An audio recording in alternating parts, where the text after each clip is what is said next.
Hello, sorry, I was having some technical difficulties, but I am better. Can everyone hear me okay? Testing, testing, 1, 2, 3, testing, testing. I had a bit of a fun afternoon. I was trying to get all of this connected to my Rumble Studio so I could stream through my Rumble Studio.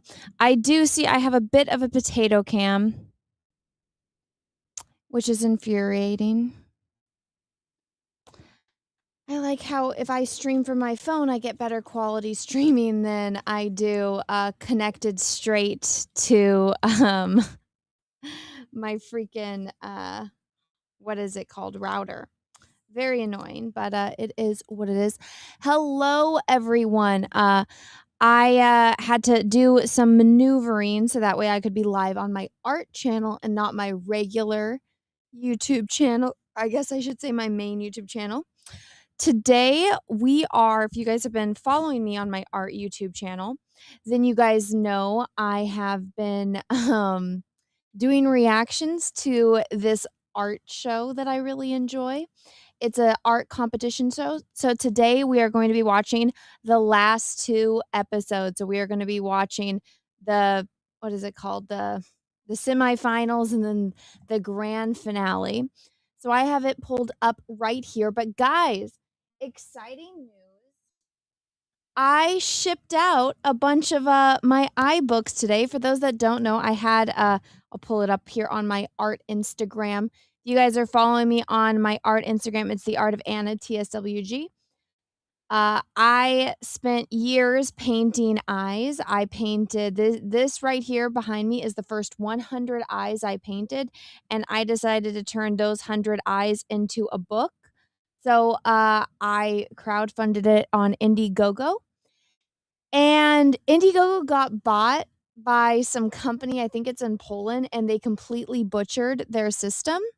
So now I don't have access to my backer information, but enough of you were kind enough to send me your shipping information and your order information. So all of those that backed that sent me that, I sent them all out today, except for 2 international orders of the company that I use. It has to if I don't use it for a while, I have to re-verify myself so I could get the FedEx shipping. So I'm just waiting on that. Usually it takes 2 days max, so I should be getting that verification by tomorrow.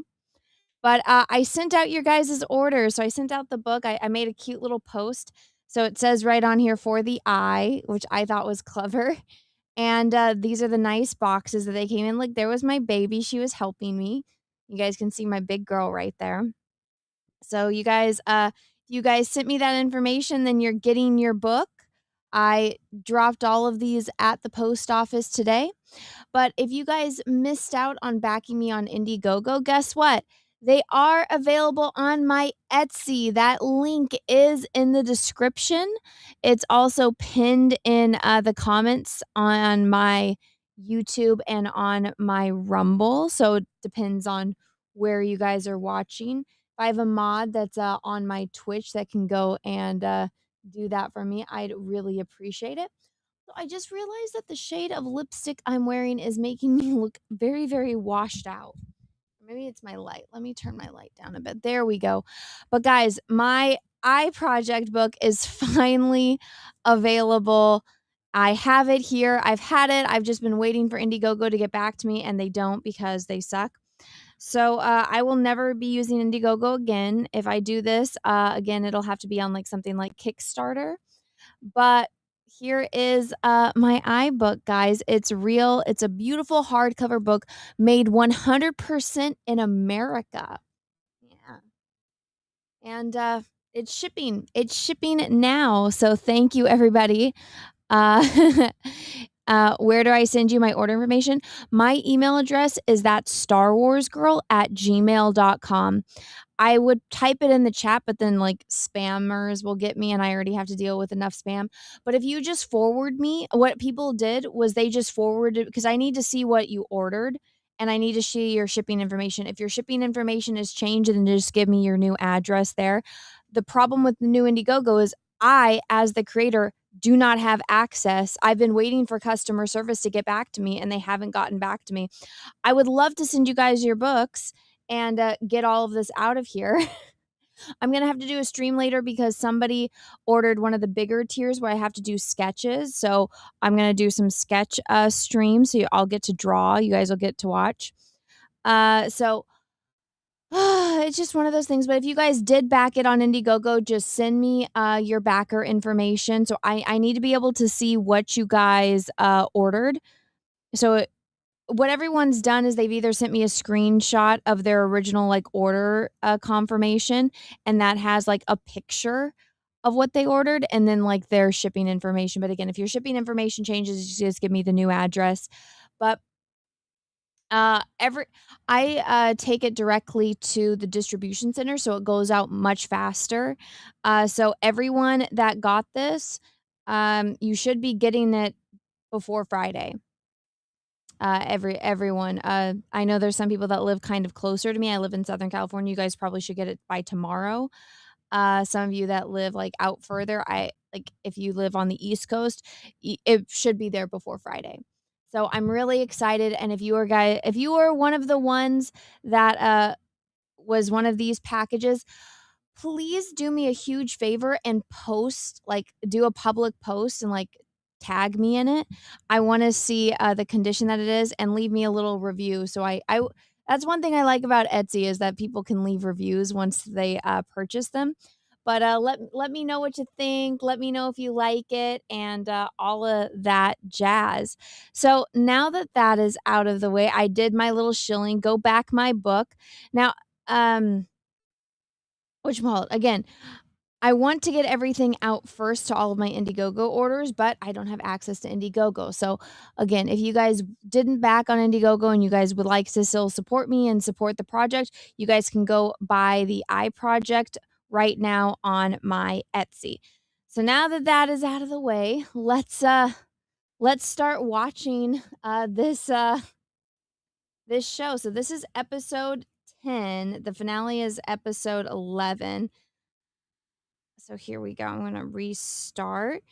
So I'm excited to watch this, guys. I'm really, really excited. I'm excited to watch it with all of you guys. Let's refresh my stream so I can see. Let me refresh on here.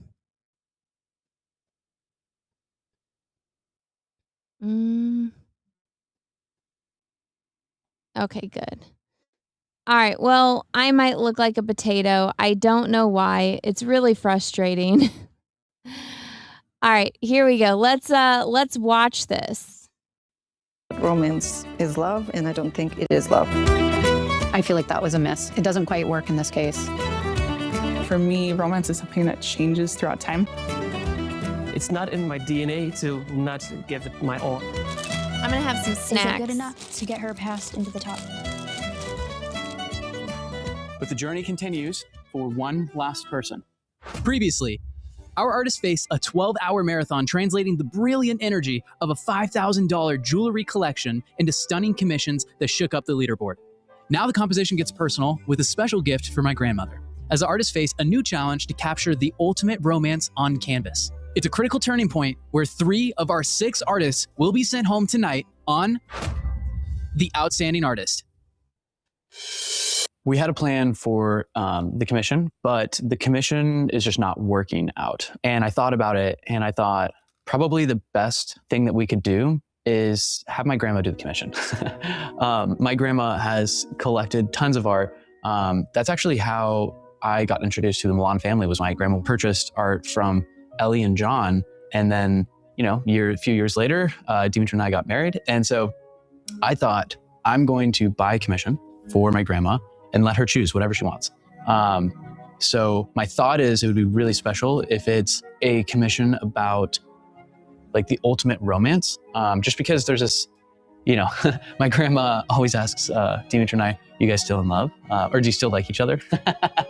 It's just kind of a special thing, I think, for me to be able to buy that for her. So I'm gonna call her right now, or hopefully she can film on the days that we need her to film, because otherwise that would be an issue. So let's give her a call here. I call her Bubby, so that is my grandma's name. My brother gave her the name Bubby. Hey, Bubby. Here you are. Hey, so I wanted to see if you would like to be a guest judge. I could do that. So I thought it would be perfect to have you on, just given you were on season 1, and the challenge that I want to do is to have them paint the ultimate romance, and whatever their interpretation of that is. It's kind of a big deal because you will help determine who moves on to the finale. Ooh, heavy, baby. Yeah, you'd be judging based off of what painting you would want to live with the most. That's Right. your criteria. So Okay, Yeah. gotcha. Perfect. Well, that sounds like fun.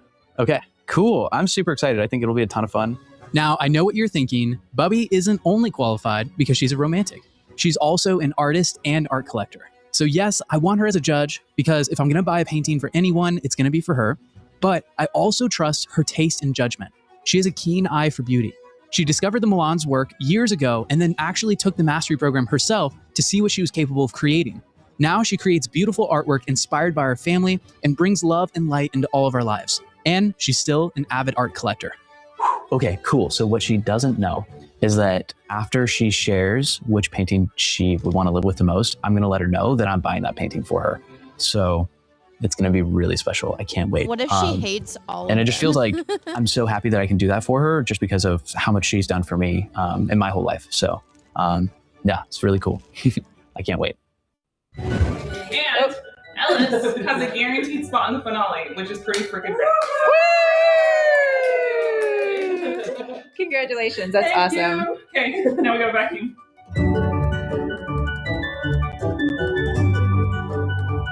At its heart, great art is a reflection of how we see the world. And few ideas reveal that perspective more clearly than romance. It's a theme that no two people define in quite the same way. For some, it's found in passion and grand spectacle. For others, it lives in shared little moments, small acts of devotion, or even the simple feeling of being understood. As the artists begin their final challenge before the finale, each of them will have to draw from something deeply personal, their own experiences, perspectives, and beliefs about love. To succeed, they'll need more than just technical skill. They'll need to reveal something honest, trust their artistic voice, and answer a question with no single right answer. This is it. This challenge will determine which of these 6 artists make it to the finale and have a shot at winning the $25,000 cash prize and the title of Season 4's Outstanding Artist. Artists, are you ready to get started? Yes. Okay, your final challenge for the finale begins in 3, 2, 1, go.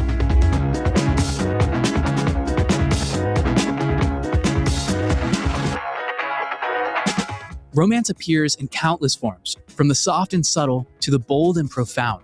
The challenge for our artists isn't just to paint love, but to define what makes it ultimate. Their first 4-hour painting block has officially begun, and for these artists, the journey into the theme begins with their own personal definitions. We were talking about this at lunch and we were actually all arguing and, it was quite heated, but in a fun way, in a good sort of debate. And one person's idea of it was somebody else's complete, no, I don't think that. And somebody else's idea of romance is somebody else's idea of love. I think Rita was like, I think romance just disappears eventually after a certain length of time. And I was like, I cannot sign up to that. I don't believe that. I don't believe that. I think you have to constantly work at the idea of romance and keep that alive as well. I don't think that disappears after a certain length of time if you don't allow it to. I think it does not have to be huge gestures. I think the little things can count. Again, I think it's just the energy you put into something. I'm a big Disney girl. I'm still in that phase of, a prince will come and it's the sort of soulmate kind of thing.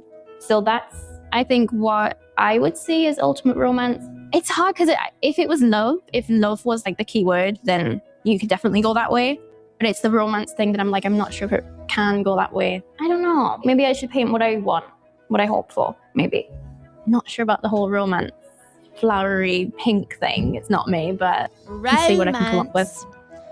If you ever watch I Bluey, think something romantic is elevated above the everyday. on Bluey, they're it's like, special, ooh, it's dreamy. very romance. What I immediately thought of was self-love and self-care. And so I immediately pictured a woman That's in a bubble not bath. romance. And that's what I'm going with it. So she's drinking a glass of white wine. She's got candles lit. There's a bouquet of roses that she bought for herself. And it's funny. And I That said is to my not husband, romance. but to be able to accept somebody else's love, you have to love yourself first. I think that's one of the lessons that I've learned in living a longer life. I had to come to a point where the external didn't matter. I had to be happy in and I of would myself say this is one of the before ones I could ever where they should have love met again, the client accept love again. first. I don't know, maybe my whole Because if viewpoint they is met just the very client, selfish.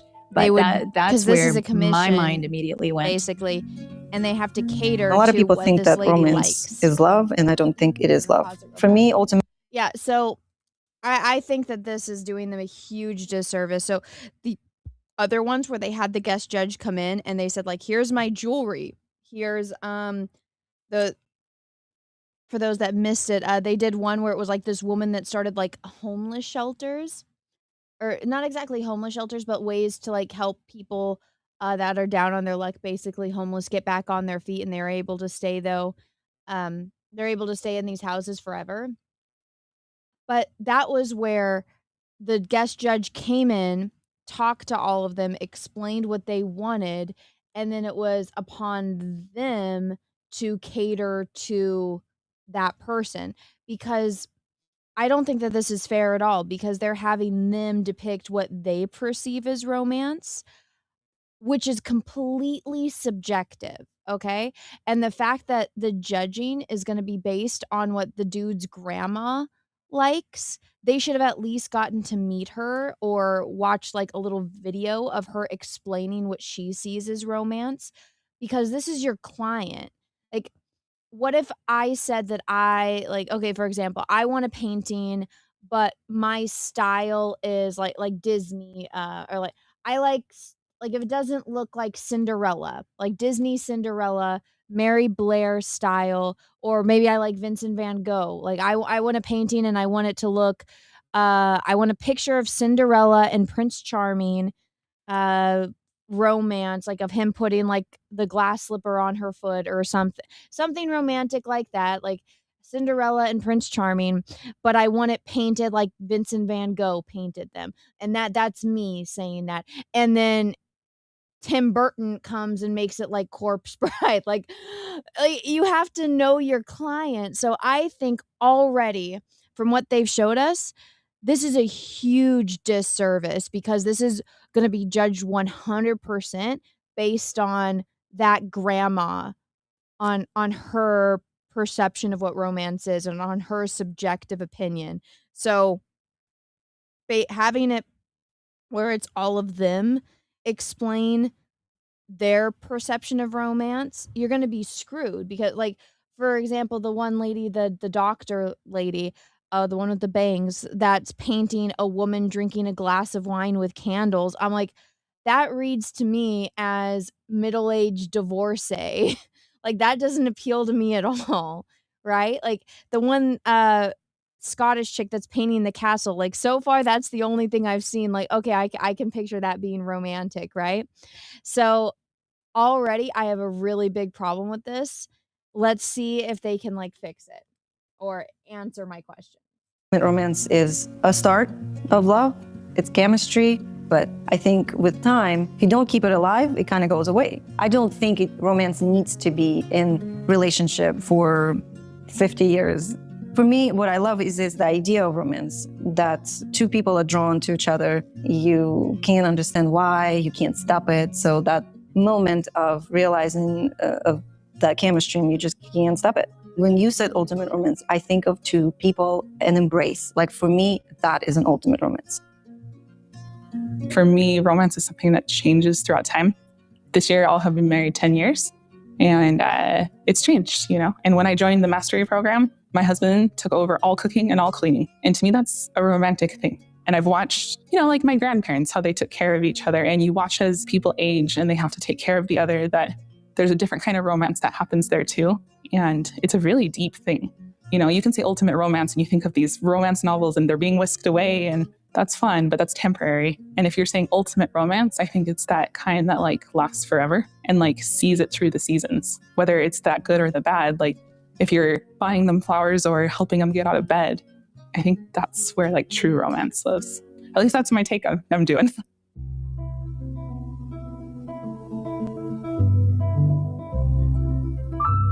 With a looming elimination after this challenge, set to determine which 3 artists move on to the finale, the leaderboard has become impossible to ignore.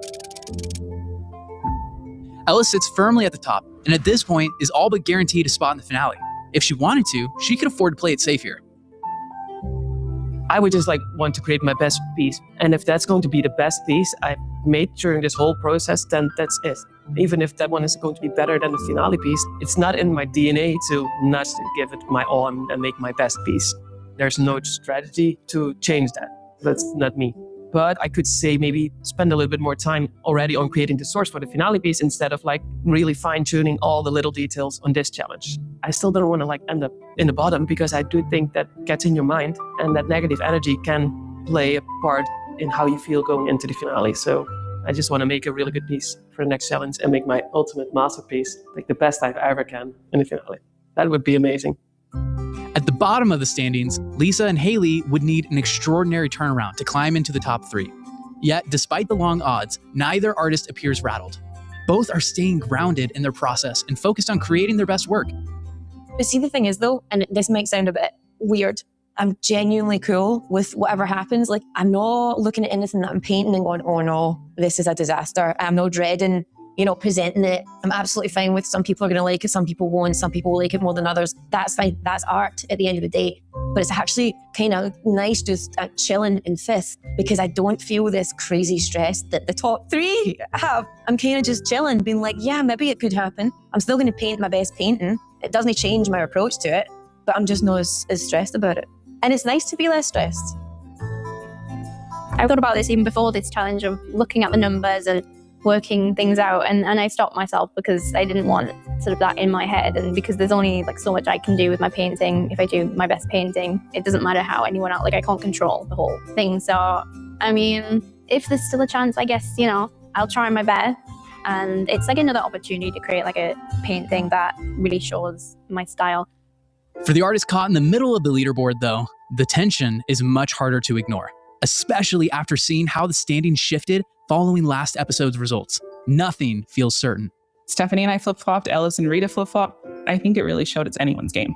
The last episode really motivated me to like push further than what I had been doing and kind of take a risk. So now I need to keep that same momentum going because the next one matters a lot. It's anyone at this point. I think it will be interesting to see what comes of this. I don't know exactly what the scores are, but I feel like I'm still in the running. I'm a little torn because I would love to just get the chance to be in the finale and to paint the big painting, but I would also love for one of the other people to have that opportunity. I've had my career. I've had my success. I've done lots. Some people are more just starting out, and so it just would mean more, I think, for somebody else. I'm not going to throw it. I mean, I'm giving there. If somebody gets it, they have to earn it. I'm giving it my all. I still plan on going full force with my art when this is over. It's not like I'm not trying to pursue a career in art. Of all the artists, Rita seems to be carrying the most pressure. After falling from first place in the previous challenge, the possibility of missing the finale altogether has clearly shaken her confidence at the worst possible moment. When we finished the challenge of the jewelry, I was so upset about my painting. I know the mistakes that I did, and it's just very upsetting. I think I panicked and I didn't follow my guts. That's why it's a bad day for me. I was talking to my husband and he's like, you've been placing 2nd, 3rd, whatever. You're fine. Why are you freaking out? I'm like, because I placed 5th on that challenge. I was like, I have to make a good painting next. Like, I really lost trust in that I can make good decisions. And it sounds silly because we all have bad paintings and it's like, it shouldn't matter, but in the competition it does because I want to get to the finale. I'm very excited about the final challenge. Like, I feel like I'm working towards that to get to this point and get eliminated just before one last challenge. No, like, I'm not going to forgive it myself, if that happens.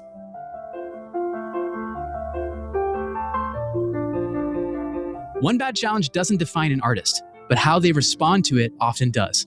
With the pressure of elimination looming, Rita will need to learn to trust herself again if she wants to stay in the running for the finale. With today's painting time quickly running out, let's see how all of the artists are feeling about their ultimate romance. All right, Haley, tell me about your plan for this. I don't really have much of a plan, to be honest. I'm just seeing where it takes me. I'm going to have more fun with this one. I'm just sort of focusing on nice warm colours at the minute. So Good. Just waiting to add grains. No, I wish. No, I've been going through like a thing today of like, should I, because I had like my figures like solid, but what's around them, I wasn't sure. Yeah, that's good. Well, what are you hoping to get done by the end of the day? Oh. Just kind of no plan, just feeling it as Yeah, much as you get I done? might leave most of the background sort of open. I was going to put like a sunrise here as well. So really nice, warm. I think that's what I Look think at about when that. I think of like romance and love is really comforting. Cool. Love it. I'm excited to see, and hopefully my grandma loves it too. Hopefully. Thank you. Yeah. He should tell them what his grandma likes so they know. Okay. Tell me about your plan. My plan is a castle on top of a hill with lots of abstract landscape stuff happening.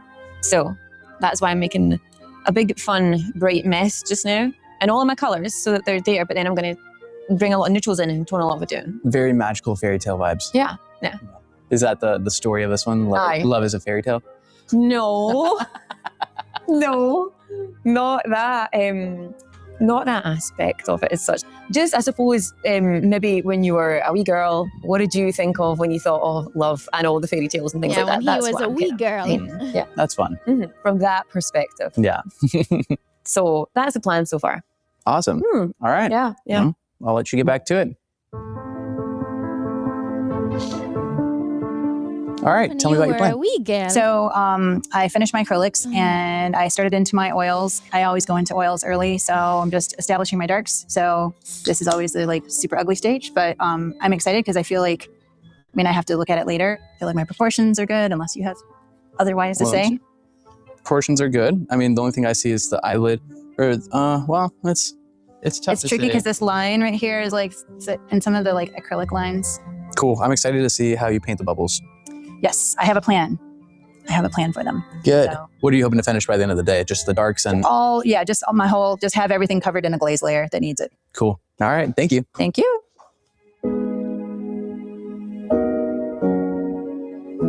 Okay. You guys Tell me have about your one plan. that you like I'm so just working far? in sections because it's drying so fast. Yeah. And so like I like even in one section I have to constantly put new stuff on. So that's why like he's a little weird and he's gonna get fixed, but like it's just drying so quick. Really? Is it is it Kozuka with oils? No, this is I mixed Galkid with some of thinner. Okay. And I didn't use linseed because it wasn't drying with linseed, Mm. but now it's drying. But if I use linseed, it won't be dry on Monday. So I'm just working with it. Like this is how every subtraction piece has been for me here. Are you annoyed that I'm interviewing you in the middle of your subtraction? No, look. Okay. I can move on. But, Yeah. What are you trying to get done by the end of the day? Just- I will do all the subtraction so Okay. that it has the weekend, one day to dry, and then I'll be able to paint on the next day. Cool. Okay. Tell me about your plan. Well, I just finished the inks in the background, sketched out my subjects, and now I'm going to block it in with acrylics. I like And it I'm already. doubting to maybe go really fast to oil this time. That's what I normally do back home. And since we have the day off, it will probably be dry next day. Doubting, so you're wondering if you should do it? Yeah. Okay. Yeah, I haven't made up my plan fully. Mm. But the previous challenge, I went in acrylic till like 80% or something. Mm. But normally I will go with the flowers way earlier to oils. Okay, cool.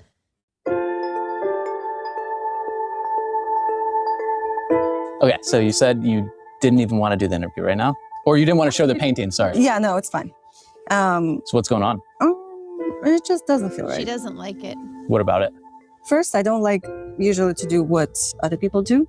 I didn't realize there will be, like, it is romance, but there are a lot of people doing couples, and I don't think that's going to be my strong suit. I know I love landscapes, lately. And I didn't even start the couple, but I don't feel like I'm going to enjoy it. All these hands, the little things, I don't know. So what would you do instead? I was working on this idea. Let me see. It's silhouette. Oh, it's a silhouette of a couple. Oh, interesting. I think it feels more like me because I have painted stuff like this before. The source is really cool. Both are cool. I just think utilizing the white that you do with the landscape and you're using the negative space to create the form of the portraits is a really tasteful way of like incorporating your style with the challenge, personally. Okay. So I'll probably give myself maybe an hour to make that source. I can't mess up again. You got it. Thanks.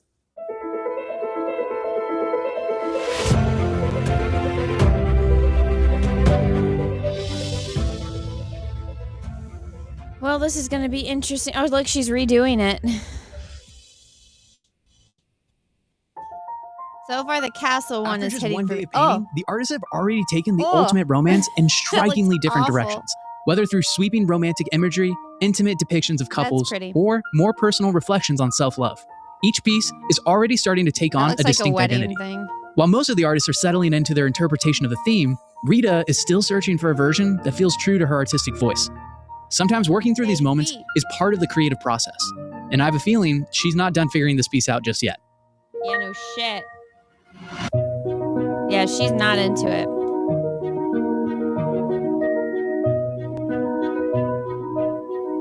Later, Demetra will stop by the studio to offer feedback and see how each piece is progressing with the foundations of each painting laid.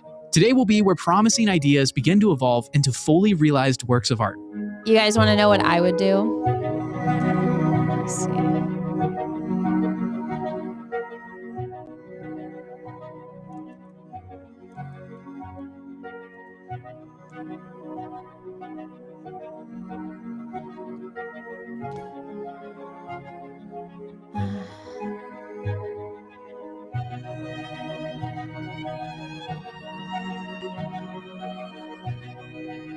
So I would do, let me pull it up.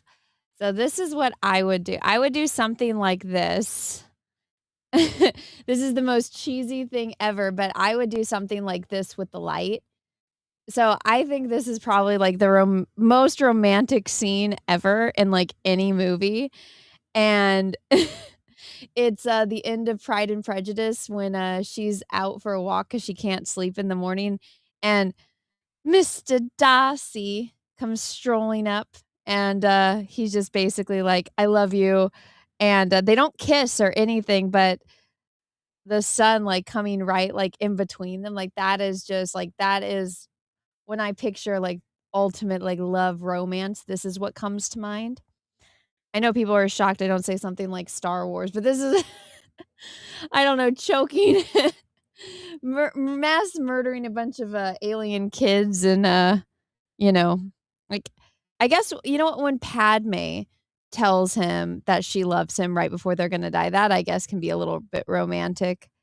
Uh but this is what I picture when I think of romance. So it either be like something like Mr. Darcy walking up or something like this with the light. So that way like you can't really see their features.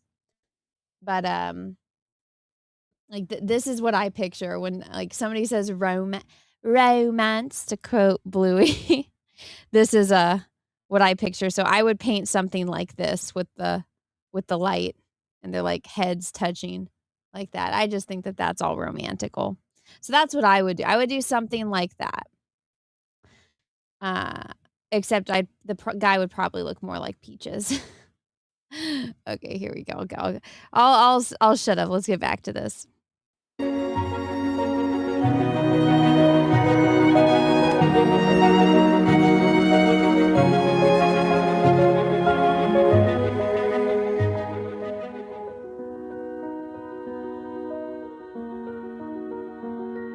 Oh, I As the already like paintings Rita's continue to take better. shape, it's not hard to reflect on how far these artists have come, both on and off the canvas.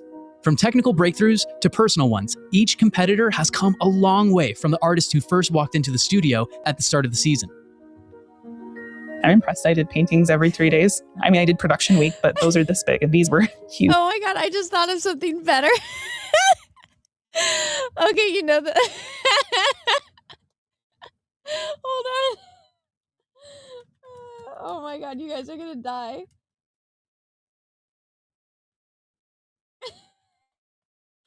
Oh my God, okay, here is actually here, I lied. Here is the most romantic moment. If you guys know, I just need to pull up this image. Uh All right, if you guys know what this is, put it in the chat. There you go. There's the most romantic.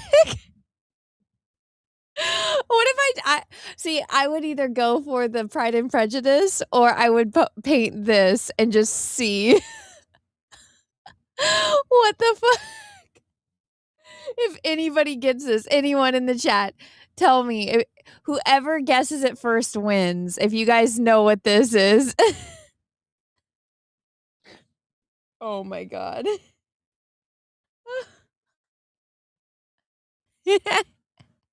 Nobody has guessed it yet. I have the chat pulled up. Chat, if you know what this is. I'm waiting.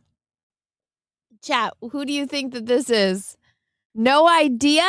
You don't know? This is one of the most romantic scenes in all of cinema.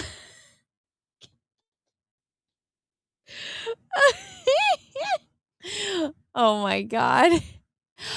Spike knows. Spike in Madness just got it. Spike in Madness is a man of culture. If you guys are wondering whose hands these are, let me give you a little clue. I'll give you a little clue. Everybody knows this. It's a famous romance. Come on, there you go. Romance. Very, very romance. See, I would either be like doing that as like a joke and not tell anyone and play it off as a straight face. And if anybody got it, I'd be like, you're a man of culture. But Huge. We've created a lot of work in a really short amount of time, which is crazy. I think everyone's learned things and had little breakthroughs. And I think you're going to be a different artist when you go home. And I think that's true of everyone. Even the people staying, they'll go home and be different artists. I create art because it brings me peace. It brings me joy. It makes me feel alive. And I want to connect with collectors and I want to continue improving. But also, like, I think you have the best artwork you've had on this show yet, which is really impressive. I do think I learned a lot about myself here as well. Not only about art and skills and stuff like that, but also personal side. I think a lot of things are more clear now. Why did things happen, or how do I look at things? Well, you get a challenge and you have your story, and why are you suddenly drawn to something? If you look up symbolism, then it's like, oh wow, this makes sense. It's not just a bird. There's a reason behind it. Okay, her painting. Get rid of the people and have the finger touch. There you go. That'd be my painting. If I was not here. I would do this forever. Like, I've enjoyed every minute. I know that the others have said it's been super stressful, but I don't know. I love being able to paint with everyone, and I've wanted to do this for a long time. So to be here is still kind of crazy to me. And I've been really kind of good as well. They kind of remind me of Pirates of the coping with all the Caribbean. stress and just sort of taking it really easy and still smiling. So. Like, I knew coming into this, you are not only going to have skills, but you have to have both emotional stamina and physical stamina. And I think I actually underestimated how trying it was going to be. When I've watched previous seasons, I've thought I know how to be sleep deprived. I've lived sleep deprived, but it's a different thing doing it under the wire and trying to produce and be on camera doing it. And when you've been sleep deprived for so long, the emotions are just right there under the surface. In previous episodes, everybody's crying. I haven't cried so much in my life. It just brings up stuff, and it's funny. It's been very humbling from that standpoint, but in the best way she got possible. rid of her little road. I liked it. So I love painting every day. And I've been really surprised at the stamina of everybody showing up every day, day in, day out. This is when it really matters to be able to stand on your own as an artist. This is the game changer. This is the sort of higher level from just existing in your studio. Can you paint in a room full of artists who are very skilled in their own right and not panic about it, get your proportions right, all the things that you think could come easily to you? Every single person, every artist here has had a day where they've been like, oh man, and we've went home and we've had to sort of recalibrate and maybe come up with a different approach or a different game plan. And you hopefully come back in stronger and you keep that momentum going. It's the only way things really grow. It's the only way you grow. Whatever you want to get better at, this is the type of consistency that it takes to improve. Yeah, I'm really proud of myself for just not having any so sort far. of I think I like the castle one the best. I don't really particularly care for any of the others, but we'll see. Growth doesn't always come in the form of a stronger painting. Sometimes it comes from learning that confidence isn't about never experiencing self-doubt. It's about trusting yourself to navigate through it and keep moving forward. After a difficult setback in the previous challenge, Rita spent much of yesterday second-guessing herself. But today, it seems like she's beginning to rediscover that trust. So I started drawing in a couple, and I was just like, I absolutely don't feel any connection with this. I was just like sitting outside and rethinking my whole life and like my decisions. And I needed to recenter myself and find myself again, because that felt very weird. Looks so much better. So I did that, and I had some sort of a daydream vision to do this frame, like the way the painting looks like. I just had it in my head, and I'm like, well, I'm gonna go for it. Again, I was like scared that it won't translate into something good, because everybody did details and couples. And that is the biggest downfall for me in my whole art career. Every time I think they will love it, and I am like just left brain everything, nothing happens. The moment I just come as I am, and I'm like, well, here I am, I do amazing. So I have to be like, I believe in this idea, I'm just gonna go and do it. When you start kind of like, well, painting in jeans, let's see what happens. You're kind of positive. Then, you know what then I you noticed? hit the lowest low, and then coming out of it side, is the like most on her rewarding hip, thing not ever. at the So center. it's a huge episode for me. Rita may have turned a corner, but there's still plenty of work ahead. Dimitra is stopping by to offer feedback and see how each painting is progressing. So the artists are halfway through this challenge. They have less than 24 hours until they are judged, and it's determined who will make it into the finale. It really could be anyone's game right now, except for Ellis. She's already in the top. So Dimitra, you're here. You're going to give them some feedback and some critique, help them make the best paintings possible. How do you feel about this challenge overall? I'm so excited about this challenge. This is definitely my favorite challenge yet because of this topic and painting the ultimate romance. I think it's just, I can't wait to hear everyone's stories. And I really hope that they're digging deep and like being vulnerable in their paintings and really showing us what that means to them. Well, I'll leave you to it. Thank you. Well, I think it's looking great and definitely feels very romantic. I love how they're so close, and I think you can really feel the emotion already. I would watch out for the proportions of, the shoulder. I mean, I think the way you painted it seems better than the source, but maybe there's a little bit more neck here that should be seen. Get rid of the or you can just kind of fade this area. Yeah, that was the plan. I was going to kind of hide it behind something. What do you think of the color palette? Because I had a lot of orange. Yeah, I think if you add neutrals and like this grayish blue and like a lot of cream colors, I think that will help the piece. I think if you just try to paint it exactly like the source. You think? Yeah, but I think adding those lanterns is also a good idea. Yeah. It seems like you're in a good place. Just keep going. Yeah. Thank you. It is very romance. So why did you change the couple? Well, the source of the first couple was not really good. And also, I think it was in the end AI. I thought it was a good one. I would just watch out for the edges all being the same. Yeah. I think if they were a bit more abstracted, like his shirt kind of fades, it's like a similar color to the background, that would look better. The only thing I'm kind of doubting is if this is too much of a corner painting. Well, initially I had him like going here, but I don't want to cover this because I really like that. I think if you continue it here, like how it is, bringing it down this way, then it's almost like a vignette. Okay. I think if it were only that corner, then it would definitely not be a good idea. But if you have it continued and kind of framing around the piece, I really like the way she paints flowers. Then that would work composition-wise. Okay.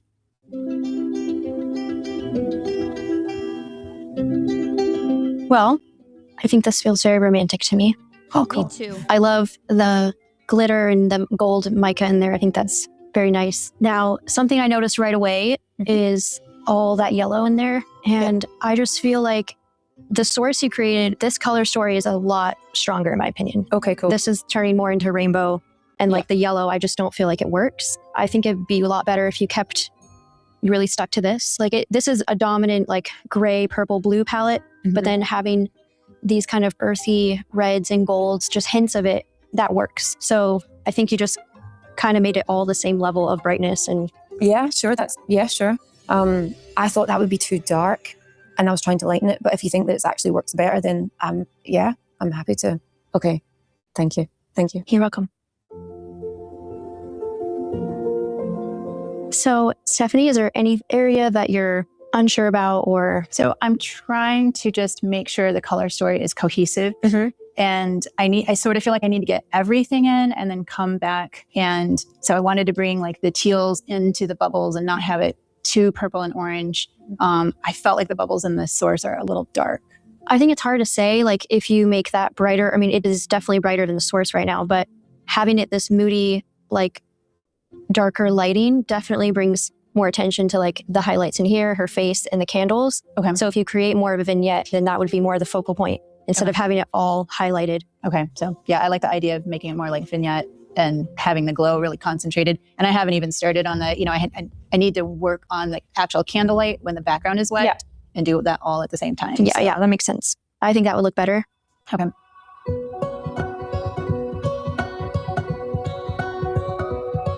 So when I was looking at this from afar, I really loved your subtraction method and, like, having those colors show through. I think having, like, some flowers that you bring out and then leaving some just maybe just down here, like leaving that the way it is, I think. Yeah.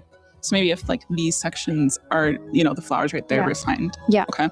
I think maybe parts of their skin and hair a little bit is feeling muddy to me, like a little bit dirty feeling, but maybe that's just part of your process. And, like, as it dries, you'll add brighter colors in there. But I think having some of these peachy tones and, like, the highlights here, like more reds and pinks in their skin, I think would help. Yeah, it'll be cool to see this finished. Me too. Yeah, I think so too. All right. Thank you. Yeah, good job. Is there anything on your piece that you're struggling with? Not really, because it's still an acrylic and I was thinking to refine more. I guess I'm just curious what you think. I really love it, and I love your composition, and I think this time your leaves and all this is really working. Mm-hmm. It's probably the best version of you trying that technique, I think. Good. Good to know. I love how you're letting some right here, like letting it spill out. Maybe do that a little bit more. Mm-hmm. And you're going to add the birds, right? Yeah. Okay. So I was going to ask you, do you think it's okay that the birds are more like illustrative? Because I didn't want to go I think so. realistic. I like how their wings are so long. Yeah, I like that. Yeah. I think it really goes with the shapes you have. It will probably be stronger that way. Mm-hmm. Okay, cool. Thank you. Yep. Okay, my hair is up. It's hot. Well, looking around all your pieces, I really feel this challenge. You each have stepped up, and, like, this to me feels like your best paintings yet. And I know you're not even done yet, so it's really exciting for me to see. I think everyone's in a good place, truly, and this challenge is the most important challenge because 3 of you won't be moving on. I really think you all have a chance, and these pieces are. It will be difficult in the end to judge them because they're all feeling very romantic to me. And which one do you guys like the best? Like I said before, I think you each are, like, pouring your whole heart into this, and it shows. So good job.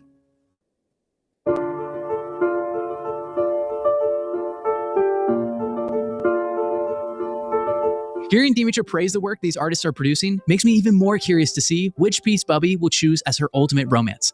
Looking around the room, it's genuinely hard to predict where her decision will land. Honestly, at this stage, the winner might just come down to storytelling when the artists present their finished work to the judges. For Alexis and Stephanie, the presentations could make or break their final scores. Both artists are working with more nuanced interpretations of romance. Alexis through the ups and downs of life together, and Stephanie through the importance of self-love.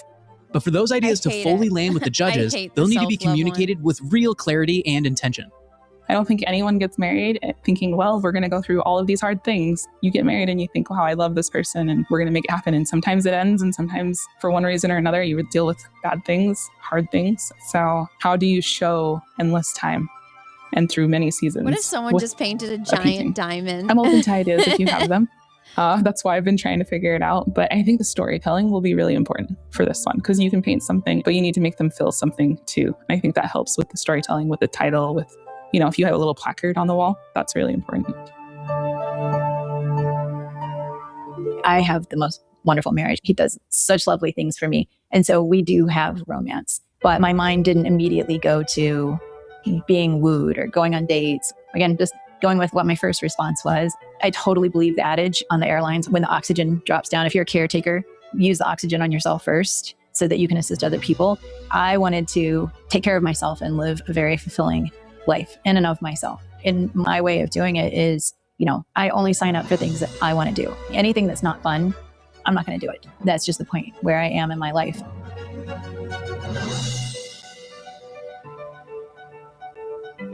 While the artists focus on how best to tell their own stories to the judges, perhaps this journey has inspired you to think about your own creative path. It's worth remembering that every contestant competing here began as a student in the mastery program, And while their artistic voices are uniquely their own, they all started the same way, by deciding to take that first step. It's my hope that future seasons of this show feature someone who's watching right now. And maybe you've never even held a paintbrush before. So what advice would today's competitors give tomorrow's? I was thinking about this beforehand. What would you tell other people who wanted to do the show? This show is not for the weak.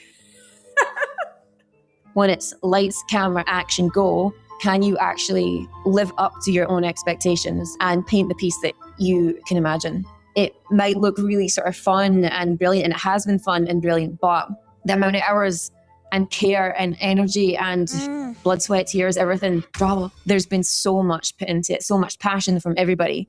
Yeah, you have to have game face constantly. And I'm really, really proud of myself that I've managed to do that. I mean, the show has been insane.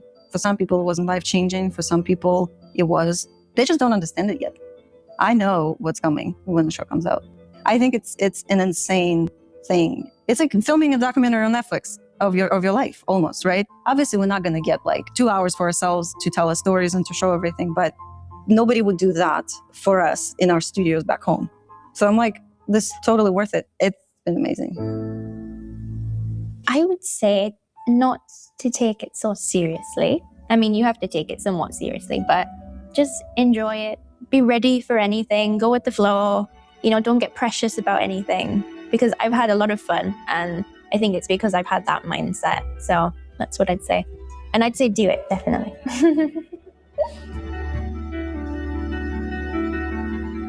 With just 1 hour left before the 7-hour block finishes, the artists are officially hitting the final phase of the day. I'm heading back to the floor to see how everyone's holding up as the clock ticks down. She looks like her, just not a ginger. How are you feeling? Well, the painting I like took it so much many better. forms and shapes and ideas, so I settled on this one. Seemed like the one that speaks the most I like to the me. swallows. I tried to figure out a lot of other ideas. They just didn't work, and I didn't want to do it. I think it's gonna halfway win. down, kind of what's going on. I think that so one's yeah, I gonna went win. with Landscape and the Birds. Well, I definitely think this is a much better concept than the one that you were kind of struggling over. I like how you still use the negative space of the, you know, with the white, but it's like very dynamic. It's so And pretty. Beautiful. Cool. Yep. All right. Well, I'll let you get to oils. Okay. Looks good. Thank you. She hasn't gotten to oils yet. That's so pretty. How are you feeling about the painting?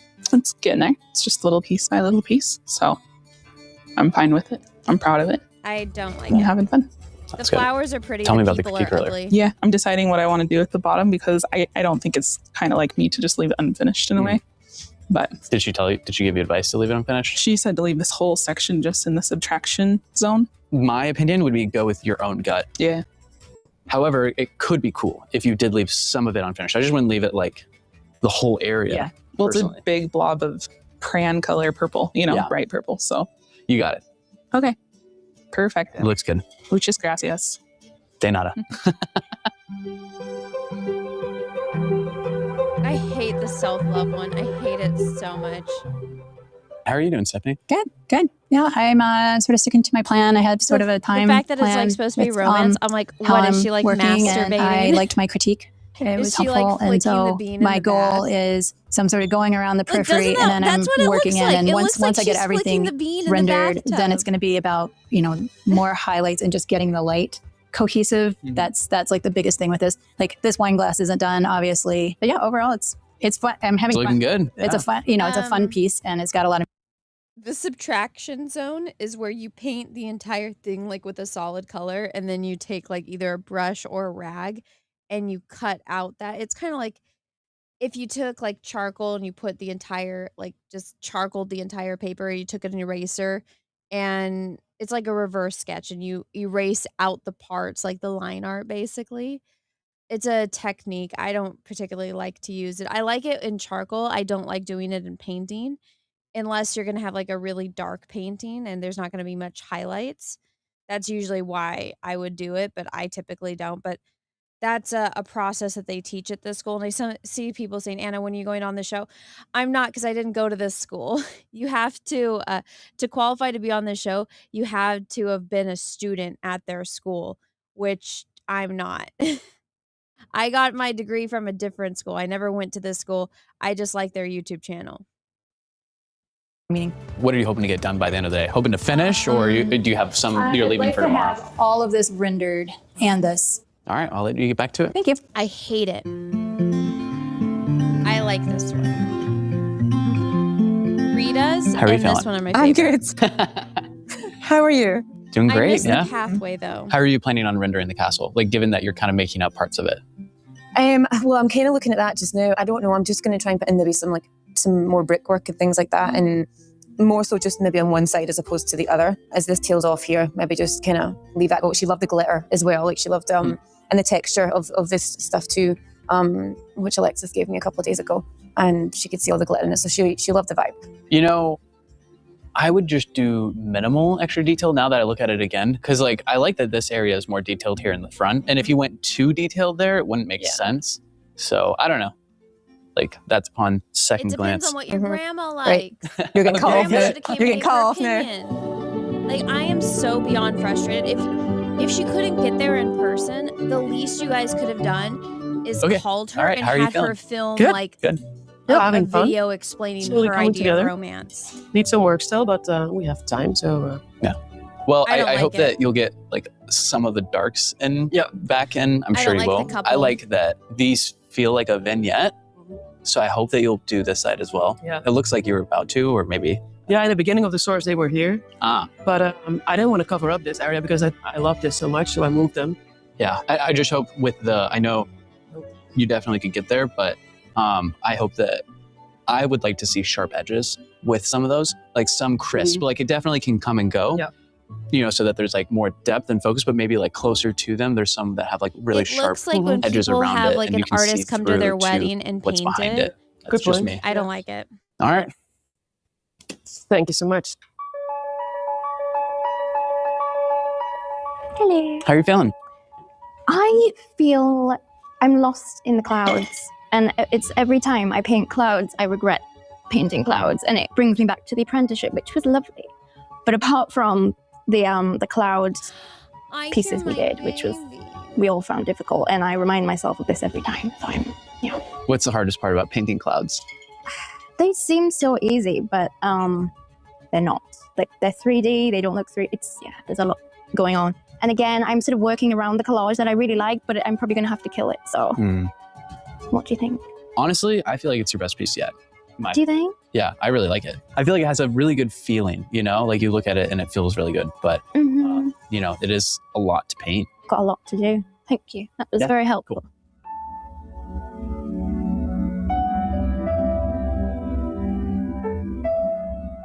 As day 2 of painting wraps up, it's remarkable to see how many different forms the ultimate romance has taken.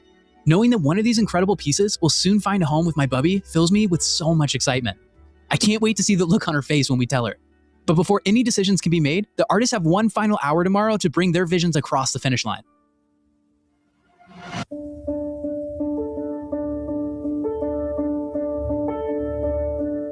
After 2 days of painting nearly nonstop, this challenge is almost to a close. These artists have been working so hard, creating these beautiful paintings, depicting the ultimate romance, and in less than an hour, the judges will be here to determine who moves on to the finale of Season 4 of The Outstanding Artist.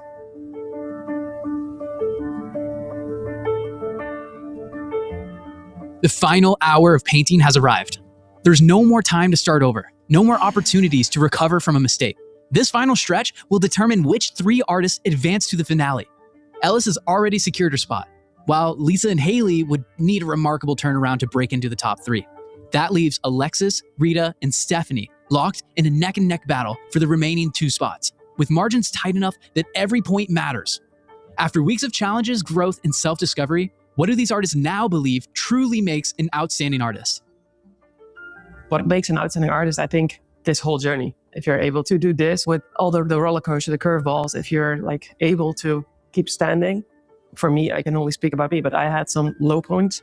And I think the thing is like be resilient and get back up and get your act together and be there the next day or the next challenge, which is not easy and was way harder than I expected.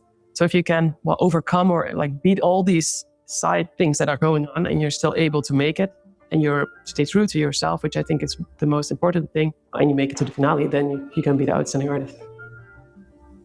I've been able to watch 11 other artists for the last few weeks now, and I feel like they've been very consistent, very dedicated. Russell Hall, thank they you know for the their style, two. like even in challenges. Does it bother that you weren't no sort one of fitted to painted them, they managed Anakin to and get their style in Padme? there, and every painting you could tell it was there. Russell, you weren't here, so you missed it when I talked about what I would paint for romance.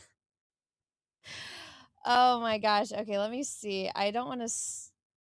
Okay. So, Russell, I said like my ideal, like if I was being serious, I would paint something like this, the scene from Pride and Prejudice. But which one is if not, I would do this. If I was like YOLO, I'm gonna Russell, do you know what this is from? It's probably the most romantic scene in all of cinema. By the way, everybody say hi to Russell. Russell just entered the chat. Russell, do you know what this is? See, if I was on, I would either do like this total serious, like the Mr. Darcy and Elizabeth with the light, make it a little bit more representational, so like you couldn't see their features as much. But or if I wanted to like fuck with people and I was being kind of I don't know. What is the word for it? I don't know, snarky that day. I would paint this like with, beautiful lighting and like flowers. But that's what I would do, Russell. And everyone would be like, "Oh, that's so pretty. Look at the hands." And then I just wouldn't tell anyone what it was to see who the cool people were that knew. But that's what I would do. But I think the qualities I find outstanding in people are the kind of like graciousness and kindness and things like that. So I think being just a lovely human is probably what I find outstanding. You have to be adaptable. You have to run on little sleep. You have to be quick at coming up with ideas and making sources. Because most times it was like making a source the night before and we'd be up till 2 a.m. and then painting at 7, There's a lot of skill that comes into play of choosing color stories, all the things you think about with artists. But I do think the character matters a lot. So like there's the skill and then there's the caliber of the person. And I think those two are very important pieces. What do I think makes an outstanding artist? There's a lot of elements to it, I think. I think you have to have pieces that are absolutely just like gripping. And I also think that it matters hugely. How are you behind the scenes? I said the last time meeting the guys from Demetrius, they were so lovely that it makes me want to buy more of their jewelry. So I think that the person behind the painting has to be a pretty outstanding person also. Because when you find out that backstory and you maybe see who they are a little bit, you want to be like, my that's God, cool. it's awful. I think that goes massively with being an outstanding artist. How you present yourself, how you speak to people, how you treat people. I think it's the whole package.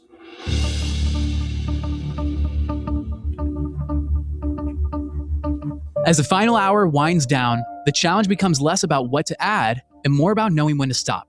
One by one, the artists decide to put their brushes down, trusting that their paintings are saying what they need them to say. I'm going to say right Only now, Haley continues Rita's to gonna paint, win. making the most of every remaining minute.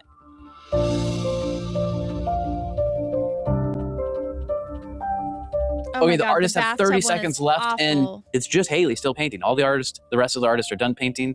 Will it pay off for Haley? Working down to the last second. We'll see. Could she perform an upset? 10 seconds left. 9, 8, 7, 6, 5, 4, 3, 2, 1. Done. That is it. That is the final challenge before the finale. Now it's time to see what the judges think and determine who moves on into this final phase of season 4 of The Outstanding Artists. With the challenge now concluded, only one round of judging stands between the artists and the finale. Before we begin the presentations, we want to give you a chance to experience a bit of this competition for yourself.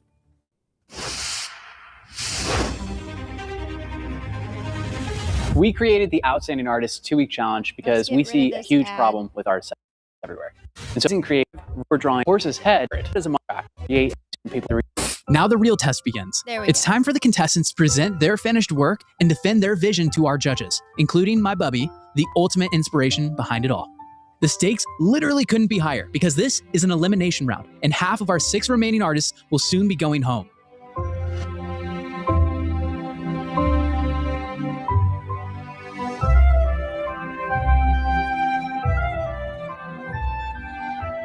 This painting is called See the Light. I wanted to create that sort of comforting home feeling that you feel when you fall in love with someone. I've got sort of two sides almost of the dark and the light, and this represents to me the world that... Wait, they didn't do the thing where they show everyone. Okay, so my review of this is the colors are, like, she needed to focus on one color because they're all very, very saturated. So if it was just the orange, then have a very muted, like, it's orange and purple. So have a very muted purple. Like so the like this painting behind her, you see how that's like there's a lot of purple, but it's very light. I get that this is sunset, but like if she would have done like right here around them, have that high contrast, and then as it got out to the edges, lighter. Also, I think out of everyone here, her skill level is kind of lower than the rest of them, and that's not a negative. It means she has more room to grow, and I think she's the youngest one in this competition, so, I just think she needs more practice, but, she can get better. I think just since the very first episode, I think she's gotten better, but I think it's something that comes with time that you learn. Because I know exactly what it's like to be extremely heavy-handed, and it's like it's really hard to not keep things lighter and just to go in with, like, the dark, vivid colors, but it's just too busy. There's too much going on, and if it was just the focus of them, and there's no softness, even over here when she painted the clouds, it's not soft.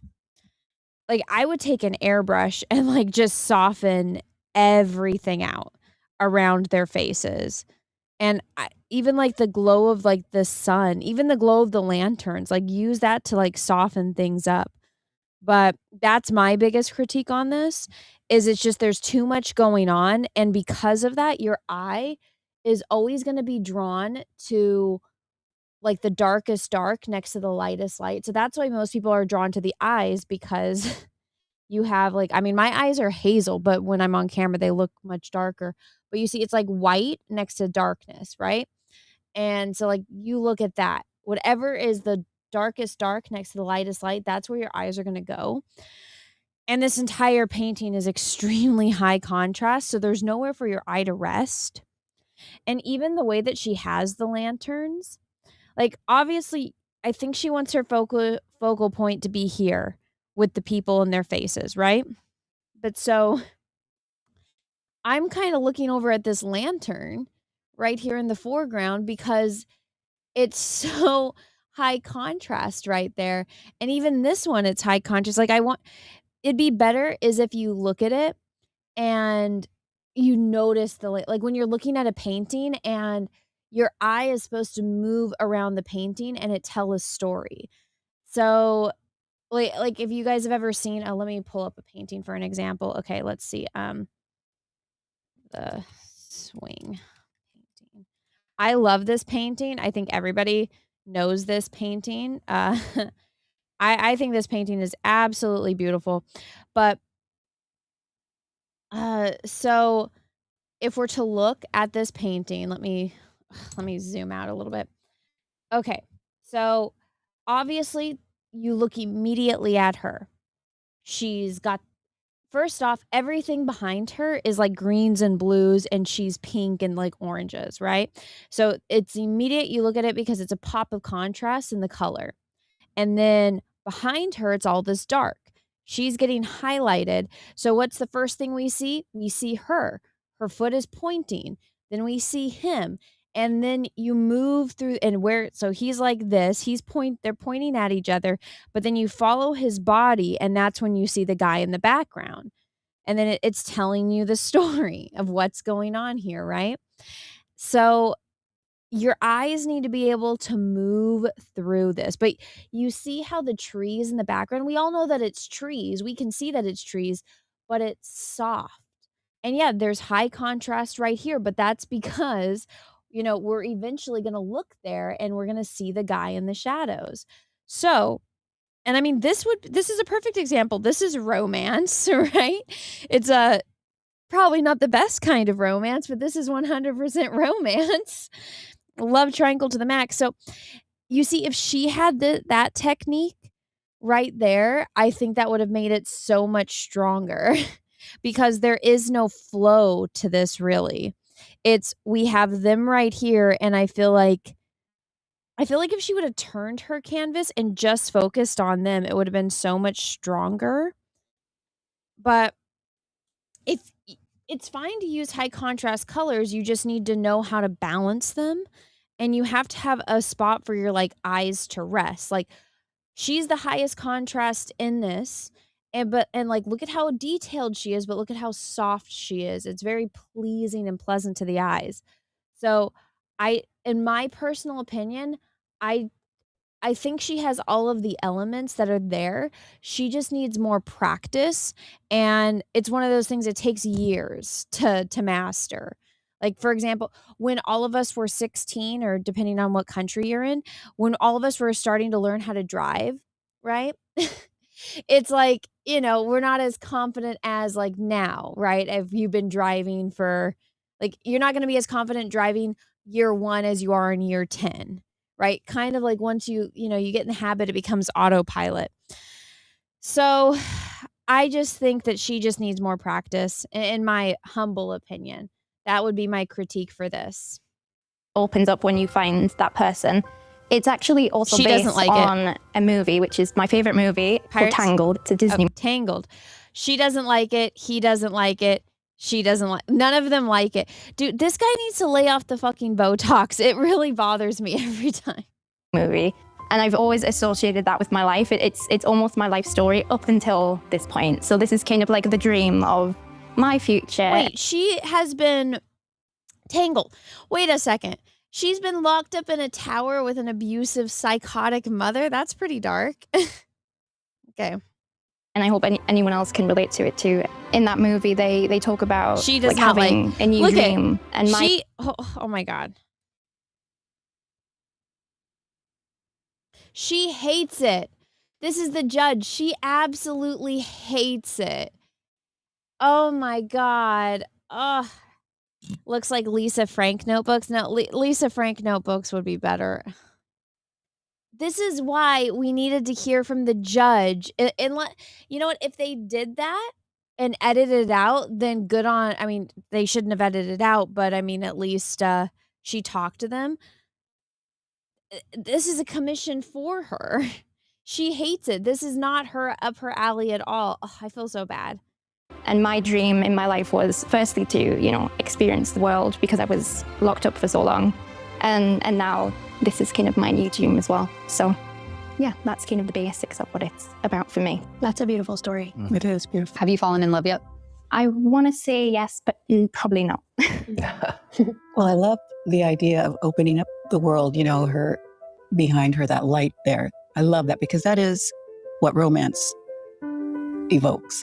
When I think of romance and paintings in a gallery, like every He thinks of Botox. His romance is with his Botox injector. Valentine's Day, I normally throw something red right in the front window. Yeah, I mean, it's very different colors for me. I purposely did not put green on my palette the whole time. I have that written down to compliment you on doing that. I knew I would be tempted if it was there. My feedback on this is I think you did a lot of things really great. Your eye just definitely moves around. I love the idea. I love the sunset between them. This had the potential to look cheesy and campy, but I don't think it does at all. I think you did a great job mixing abstract and realism. I don't see any. Oh, Russell, thank you for the super chat. It says, for 2, I'd have done Marlon Brando butter scene. Oh no. Flaws in the anatomy or anything like that. I have 2 constructive criticisms. One is the clouds look a little stylized. I would like them to feel a little more representational. And then more neutrals. I wish the color between them was intense, but the colors outside of them was a little bit more neutral. That's what I said. My idea in the beginning was to have the focus sort of this being really, really bright in between them, and then maybe this being a bit more sort of faded out, but I didn't quite get there with it. Yeah, I feel like with your piece, you really feel the emotion, like probably yours out of everyone's really, I think, captures that romance.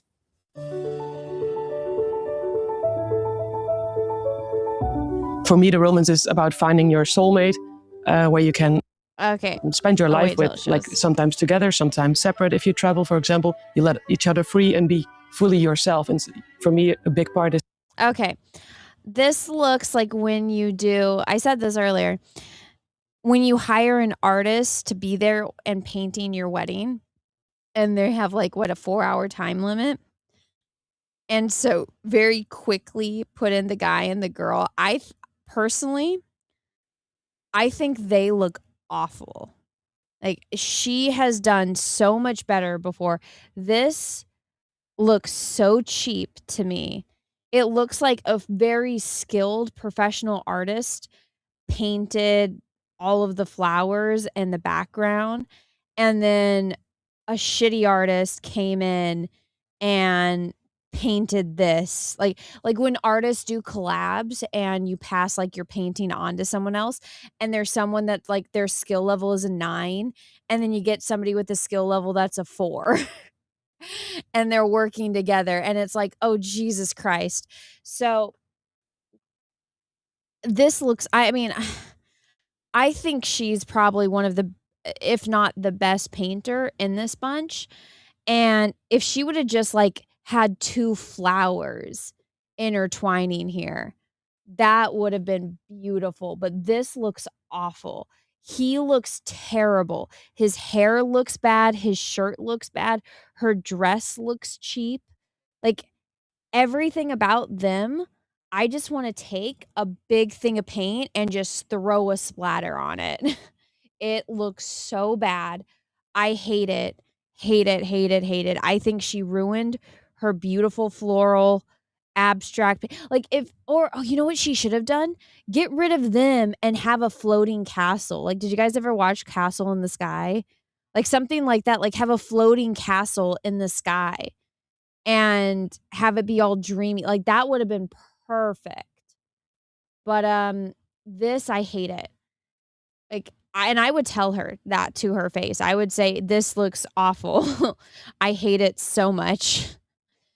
Like, if you were gonna do one thing where you have the focus be, it should have been on them and have the flowers, like how the wisteria, how that's really like just representational. So I would have done all the flowers representational, like these flowers in the foreground. But she did all of her focus on these flowers, and then the hydrangea, or it's not the hydrangeas, the wisteria is very representational, and then they're just like a last thought. But I know it wasn't a last thought because I watched the show, so I know that she put a lot of focus into it. If she can cover them up and put like a castle, put 2 intertwining flowers or a fountain, literally or 2 trees next to each other, like anything else. They look so bad. It actually makes me angry because I know how good she is. So I just get rid of them. They are ruining your painting. It looks awful. Fix it. I would tell her that. Like, I'd be like, girl, I want to help you. You're so good. You are way too good to make something that bad. And the rest of the painting is good. It's just like this one spot. in not wanting to change somebody else, but just let them be. And that's also why she is dressed up very dressed up in a beautiful dress, and he's more casual, because I think it's important that you can just be your own true self. And for me, a big thing is to stay true to yourself throughout the whole relationship and don't like merge more into what somebody else wants for you. This is the wisteria flowers, and they represent love and romance together, because I think romance and love are really merged together. And all the other flowers have also the symbolism. Well, flowers are used a lot of the times with romance, but I think also with celebrating all kinds of moments throughout life. Oh my God, he looks terrible. Look at his face. God, don't moments zoom where you have in. to say goodbye sometimes. It's still shared. Yeah, that's beautiful. Very. They don't like it. He hates it. Oh my God, bro. Take the Botox out. Just stop. Just stop with the Botox. I like the white around them and underneath them. It kind of makes them stand out a little bit more prominent. Overall, just pleasing to look at. Mm-hmm. It feels like there's abundance in love and romance, and life is more abundant when you have a partner than alone. And that comes across She is just getting divorced, so that's funny that she says that. Really well in your painting. And my one critique, his shirt should be a little bit looser because he looks like he's just a tad deeper in. And if he blended a little bit more into where there was a light coming through him, where he was almost obscured a little bit, it would keep it from being too stylized. And I just like their faces are almost too defined for that far away. So I'm not calling it cartoony, but it's leaning that direction. I have a question. To the left of her shoulder, where is that the start? Is that a sun kind of light source right there? Yeah. The sunset, yeah. Okay. Oh yeah, that should be. I think it could have been more prominent, and just even if you didn't continue the horizon, just have that like clear, almost gilded gold. Yeah. I didn't see that. You have captured such a sweetness in this painting. I think you did a very nice job with that sweetness of love. I like how the purple wisteria kind of frames or like vignettes the piece. I think you did that very well. I think it's a good sign with a topic like this that we as judges can see different things, and because romance is so complex and it depends on the person. So I think you have enough elements in there to make it interesting to any client that might see it in a gallery.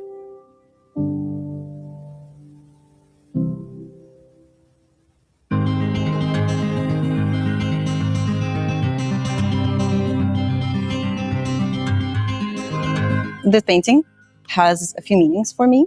Every time I think of romance, I think of a landscape that is like abundant field with flowers. And I think I try to remember like why. And there's this Russian song, it's very old. And every time I listen to it, it's like the most romantic song I've ever heard. The guy singing about falling in love with a woman, and he remembers the smell of flowers in the fields where they met. So when I met my husband, he asked me to come visit him in Korea. I was sitting on the plane all the time, and I was seeing sun setting in Russia and rising in Korea, like during the flight. So hence, that's why I painted the sun, and I kind of wanted it to be sunrise or sunset. I didn't try to show a certain time of day.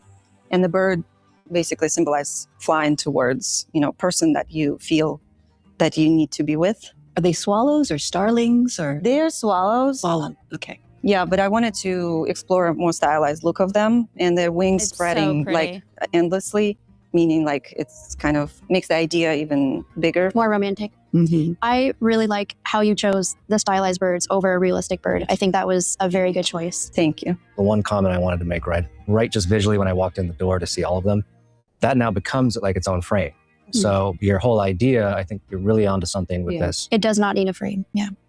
My thoughts on it is super well done. I love it. Critique-wise, having that very stark white exterior, although it's stunning and nice, and I get it, and clean, what's happened when you choose a white subject matter like those flowers, to me, the flowers look a little bit dingy, the whites of the flowers. So as you move forward, you could just experiment on a slightly off-white exterior.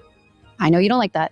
Then your whites in your painting will really pop and they won't look dirty. With the swallows flying in and together on that journey, that it's a take on rather than having people in it. And I love that removed aspect of romance. Thank you. Let's go back. Moved aspect of romance. Okay, this is the best one. I think this one's going to win. In my opinion, it wins. But we're going to have to see what they say to the other ones, because they did like no intro for this judge. We don't know what her taste is and what she perceives to be romance. So it's really going to depend on the guest judge. But so far, this one is absolutely, even if it's like not romance, like it's just the most beautiful painting out of all of these. I think she probably has the highest skill level, which she teaches for this school. So, I mean,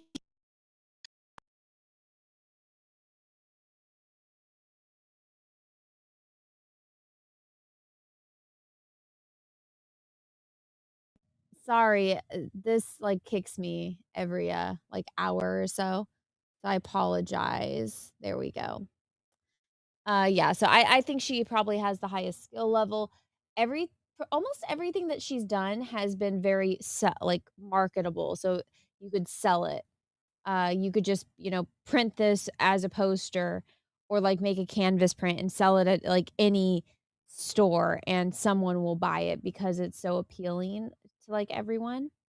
but it's in my opinion, I think this one's gonna win, but I have to hear them all talk first. So far, I think it has the best reaction from the judges, but you can definitely see the skill level in her versus the first girl. And that's not me, that's not, hating on anyone. That's just like she's been doing this a lot longer than the other girl has. So that's just a fact. Thank you.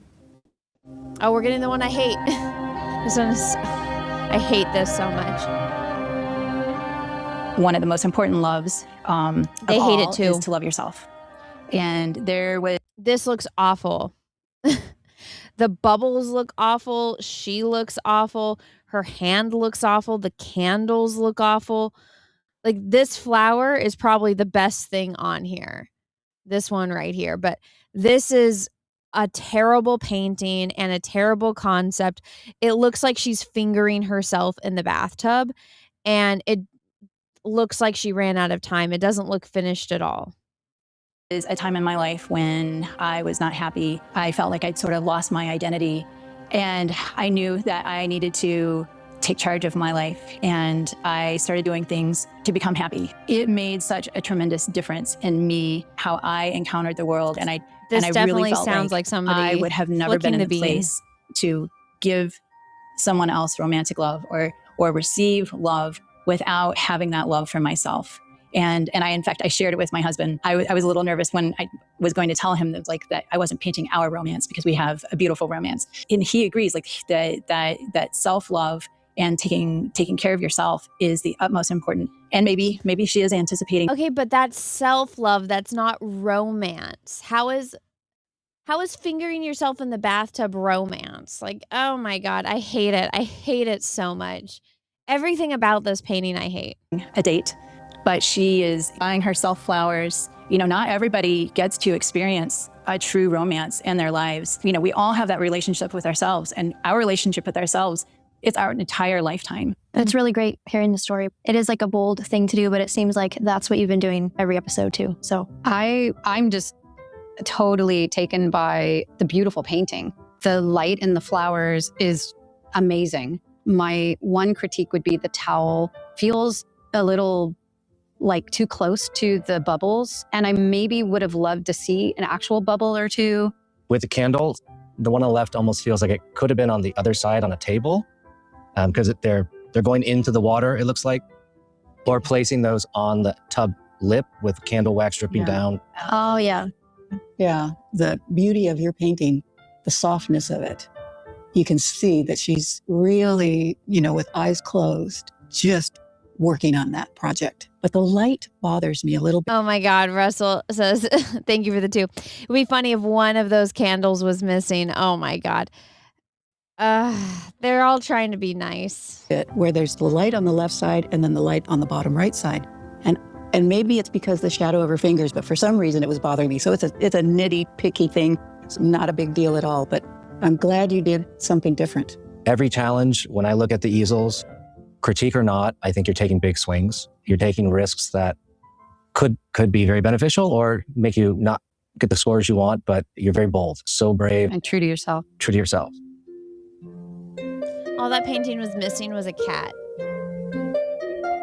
When we found out what the challenge was, we went back and we were all sort of chatting amongst ourselves, and we were trying to we thought it would kind of be a simple answer. Like, what is romance? What is it? And every single person had a completely different answer. And I just came away with this feeling of, right, okay, it's obviously a very nuanced topic, and it is actually quite abstract. But I thought, what would be slightly more so, possibly outside the box? And it's to cap. Oh my God, Russell, thank you for the 2. The wax on the lip of the tub is symbolic. Gross. Sure, the feeling that romance can evoke, or even maybe visiting a place that just gives you those feelings of, this is such a romantic place to be. So on one side, it could be this fantastical fantasy castle, and on the other end of the spectrum, it could be something as simple as a landscape and somewhere nice to visit that gives you that kind of romantic feeling. So that's my thought process in creating this piece. What I get from your painting is that you need to somehow get a Disney contact there would be so many people wanting. So, and the colors are more Wrestling with the two. The cat was hidden by the bubbles. Ugh. fantastical. Definitely fairy tale. Yeah. Why did you paint a waterfall specifically? Because that was not in the source. Yeah, I know. Well, you know by now I like to deviate a wee bit from the source too. But I thought sometimes waterfalls can be like portals, you know? And I had that idea when I was painting it. And I wanted some sort of lead in and up. And that's what I went with in the end. I really love how you did the castle. I love the light and how it's really lit up. I love how you did the waterfall, how the flowers sort of come in and out. I love all that. I think moving forward, consider really pushing the envelope, because the style that it's painted in with that sort of abstract, impressionist feeling, it wouldn't look cartoony because it's so painterly. And I think that if you had pushed the envelope there, then I would know for sure this is a fairy tale. I almost want to see some like Cinderella birds. That would be great. I think like the diagonal line that's at the waterfall at the top and goes down is too stylized. That should be broken up a bit more. Yeah. I think I agree with Ellie. If there were birds or butterflies. Russell says, can we draw attention to the door of the castle? This one? Oh, I see what you're saying. Russell, you dirty mind. See, what I would have done is I would have gotten my airbrush and I would have softened out the castle at the base of it. And then also, oh gosh damn it, at the bottom, where the waterfall is, you want there to be mist. But I would also, like, she has so much freaking purple in this. I would have left the purple in the sky and had It's all so of close the to greenery being be the green. poster, like if we're going back to the Disney example. Even borderline surrealism with. Okay, like all of this purple, have that be green or blue, or I don't know, something just to soften, because like the purple and the pinks are so strong. I would leave that for the sky. That's just me. Yeah. Very fairy tale, very romance. I think this is my second favorite one. My favorite one is the swallows, and then this one. The addition of other little items in it. That baby in my belly.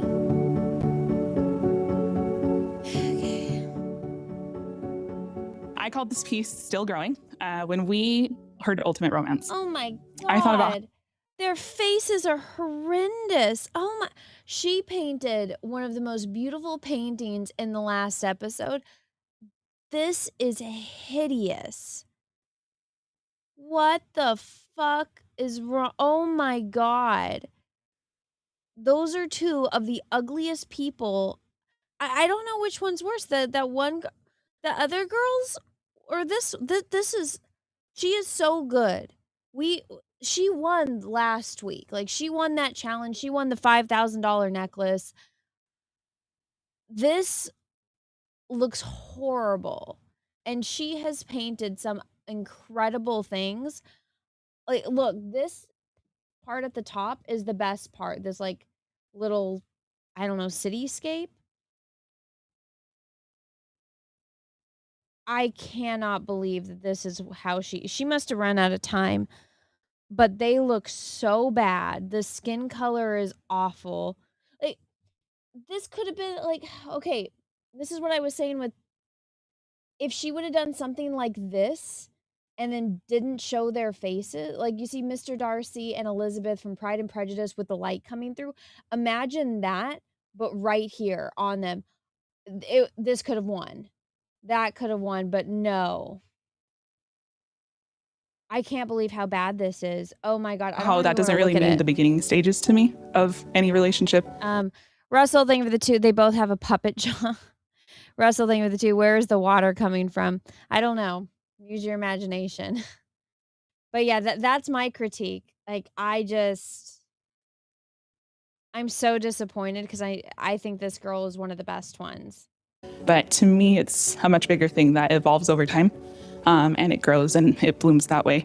In this painting, what I wanted to do They was don't like it either. start off with like little buds and smaller flowers that kind of represent the start of a relationship, where there's still curiosity, there's still the adventure, there's the little things you're starting to get to know They each don't other. like it. And They as don't it goes like it up at all. into Look the at their left and gets faces. to bigger blooms, I'm using them to represent like that growth that happens in the people we become within relationships.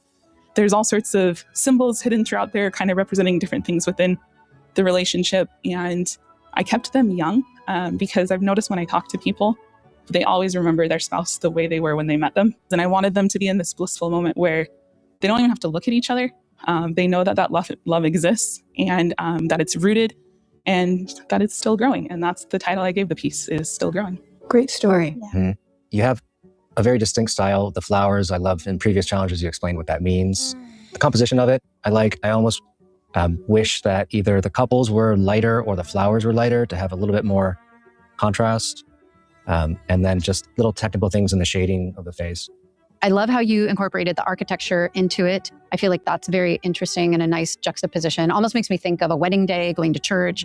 So it definitely has this very wholesome vibe to it. My advice to you in your artwork moving forward is to try to create more of a light source. I think your work lacks light source. It seems like it's not lit. Light sources give a... You notice how everything that I said is what they're saying, except they're saying it much nicer than me. life to your painting. The love does come through, the romance. It reminds me of an engagement portrait. Yeah. Thank you. I don't know if you guys saw this piece in the middle stage, but you had such a vibrant, beautiful purple underpainting with the fluorescent showing. And I still wish you left like all that alone and like just had that, because I don't know, maybe going forward, you could try exploring like only choosing a few of those flowers to refine, because it was like so vibrant and it would have that unique look. It gave it more depth, in my opinion, rather than having it all painted. It's impressive what all of you have done in such a short amount of time. Totally. With the final presentation now. Okay. Oh, Jesus. Okay. I can't believe I'm going to say this. This one, the swallows, is number 1. 2 is the castle. 3 is the pirate tangled one. 4 is this one. I don't know which one fuck. I don't know which one I hate the most. The bathtub one or this last one.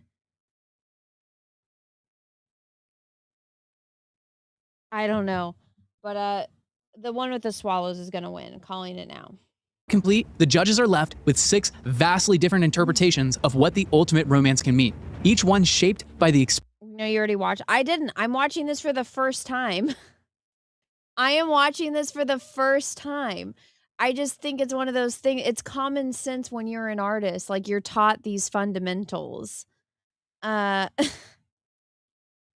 Experiences, emotions, and artistic voice of its creator. But now comes the tough part. The judges have to deliberate and decide which artist best combine the technical skill with effective storytelling in deciding the final scores. Once you made that comment about the white, now I see what you were talking about. On Rita's? On Rita's, yeah. On her flowers. Yeah, and Dimitra mentioned that the sun needed to be there and the light from it, that's kind of almost backlighting everything. I feel like that was a miss. Yeah, right. I just think it's a great painting, but for the ultimate romance, I don't know, this could almost go in a show of just landscapes and birds. It doesn't strike me as she swung that hard or took too big a risk. His only romance is with his Botox injector. And Ellis is also missed on the sunset or sunrise. Like, I didn't even know that that's what it was until you brought it up, Jock. I was even thinking like they're walking into the unknown. That's what it felt like to me. It's like this misty unknown. I think with Ellis, she definitely has her own style, and that's great. You want that as an artist. But with every challenge, it's almost like she's making the challenge fit her style rather than think outside of the box. Yeah. They all kind of have the same composition. Looking at, like, when I came at the halfway point, I really told her, you need those highlights. And I specifically said his shirt should melt into the background. He should be more abstracted. And so I'm just wishing, like, she had listened to you. Yeah, and, like, abstracted them. Yeah, I didn't even know that. And that was exactly what I thought, too. Yeah, and, Stephanie has consistently taken risks, which I really admire. But in this case, I don't know, is that something you really think of as the ultimate romance? Did her story make up for, really what we're looking at? Well, I disagree, because that story, and it's probably because it resonated with me personally, but that story made that painting more attractive to me. Older woman. Oh, for sure. It changed my view because it was not one of my favorites at all. And after hearing what she said about it, it really got me thinking. I would like her to change the color of the towel. I'm so drawn to the candles and the lighting, but just them kind of floating, under that lip. Where are they in the water? Oh, yeah. I didn't even notice that. It's little things like that. That is is very bothersome. I feel like on the last challenge, Alexis really knocked it out of the park. And I agree with you that the style or the lack of light source didn't bother us so much on the last one because it had that more like stone, like stoic Greek vibe to it. But in this one, the lack of a light source is really hard. What I'll add to that is stylistically. The last challenge, she felt very stylized in her own way. Like I can see that on a poster in the 50s. Whereas this, she's kind of skirting that line in between two styles. Yeah, I agree. It doesn't quite work in this case. Lisa, when you talk about just romantic impressionist style, it is very pleasing and has very obvious romantic emotions when you look at something like that. We all have our favorite movies growing up and ideals and castles and romance. So I think she captured that pretty well. When she was telling the story, there's portions of it that I get why she did what she did, but the execution on, even for me, the composition could have been better. Again, with the topic of the ultimate romance, it almost felt like she was struggling to come up with. Yeah, she didn't really believe what she was saying. Oh. She wasn't very vulnerable. She wasn't too vulnerable. She hasn't been vulnerable this whole time. There's a wall between her and the collector. I just love the feeling that Haley captured. Like, I really do think out of all the pieces, it has the romantic essence that she was the only one that really went for it all the way, where the others did like, I want to do something different. I don't want to do a typical romance. So I think Haley consistently has done better than the previous challenge. Yeah. She's every time I see it, it's the best one so far that she's done. But is it good enough to get her passed into the top?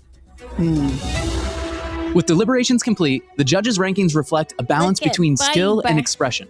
While unresolved issues did impact the scores, what really made a piece successful was its ability to invite the judges to connect with the artist's personal interpretation of romance. The highest rankings went to those who paired strong execution with authentic vulnerability.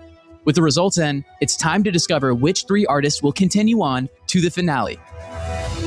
I'm done. I've made my decision and I'm not changing it. My decision as well. Yeah, I think I'm done too. All right, let's find out who's going to the finale. Are you guys ready? Okay, before we get there, before we find out who the top 3 are who are moving on to the finale, my dearest Bubby, you have the opportunity to tell which artist was your favorite painting and why. This was thrilling to me. One of my favorite things to do is go to an art gallery. So being able to see something fresh off the easel, what you've created from your heart, was an absolute thrill. And I thank you for that. I know this is difficult because it's a competition. And I know you don't make it easy on these women. It's a tough thing that you're participating in. So I salute you, both hands, salute you. I'm really impressed with what you came up with. Specifically, the art that captured my heart. One just smacked me because it was unique, like the person. It's definitely something that I would hang in my house. There were others. Your stories were so endearing to my heart that it swayed me. It changed my mind. However, can I say who my favorite one? Yes.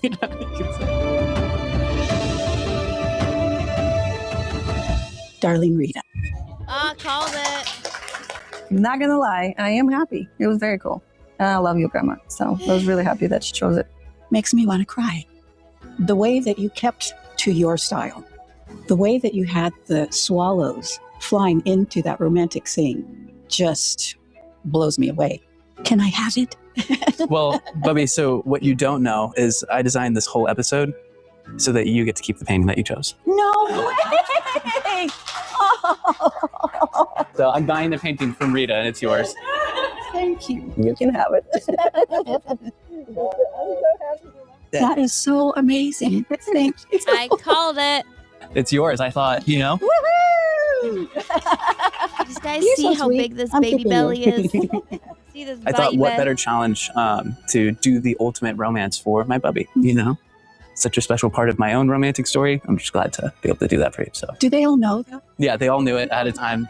That's why I called you on the phone and I was like, hey, Bubby, they want to know, you know? I love that. Thank you. You're welcome. I'm excited You're to so see it in your precious house. to me. Thanks for being part of Useless this. intellectual. Thank you for the little pear super sticker. And it says cool. Thank you. With the commission for Bubby decided, we can't put off the elimination any longer. Of the 6 artists still standing, only 3 will earn a place in the finale. And the other 3, their journey ends here. Okay, now I think it's time for you guys to find out who's moving on to the finale. So the person with the most points in the second half of the season, and the first person to move on to the finale is Rita Vicari. Congratulations. Like, oh my gosh, it feels really good. I feel very light because I felt completely, like, I don't know how to explain it, very heavy on the Saturday. Obviously, we're exhausted, you know, stuff like that. Today's like I'm a little balloon flying around, just a little happy balloon. Okay, and the second person to move on to the finale Ellis.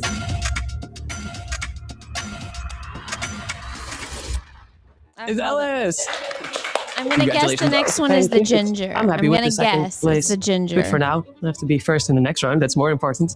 I don't know if everything in my life has led up to this, but I do think all these little challenges led up to this. There's only one round that actually matters. Okay. Each one of you really deserves this spot here. Like every single one of you. And that's not to take anything away from the person who did earn the spot, but every single person here, you guys are all amazing artists, really. So thank you guys for being part of this special journey. But the journey continues for one last person. The ginger.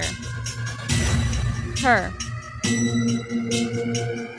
And that person is Stephanie. What?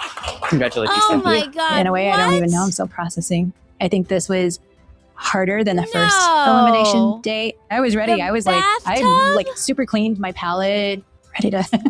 So The bathtub but I'm lady? good. Oh, I'm happy. hell no. Thank you guys so much. Oh my God. It's It should have really been been an the honor to be your ginger. host this season and She's to get to way see you guys better. throughout Oh, this that's amazing season. disappointing. It's been the best one yet. Each one of you has really painted your hearts out. I am so mad. The bathtub gets to be in the final. The bathtub. That, you know what? The ginger screwed herself because last week she had the best painting and then this week she bombed it. So, you know what? That just like one bad painting can ruin the whole thing for you. So that's disappointing. I would have liked to seen what she did in the finale. But I can't believe the bathtub lady is staying in. That's very disappointing. And I mean, I think she's you guys all good, but really I would have showed rather who you are seen as the artists. ginger And that's what this is really stuff. all about. Yeah, we did good. We did good.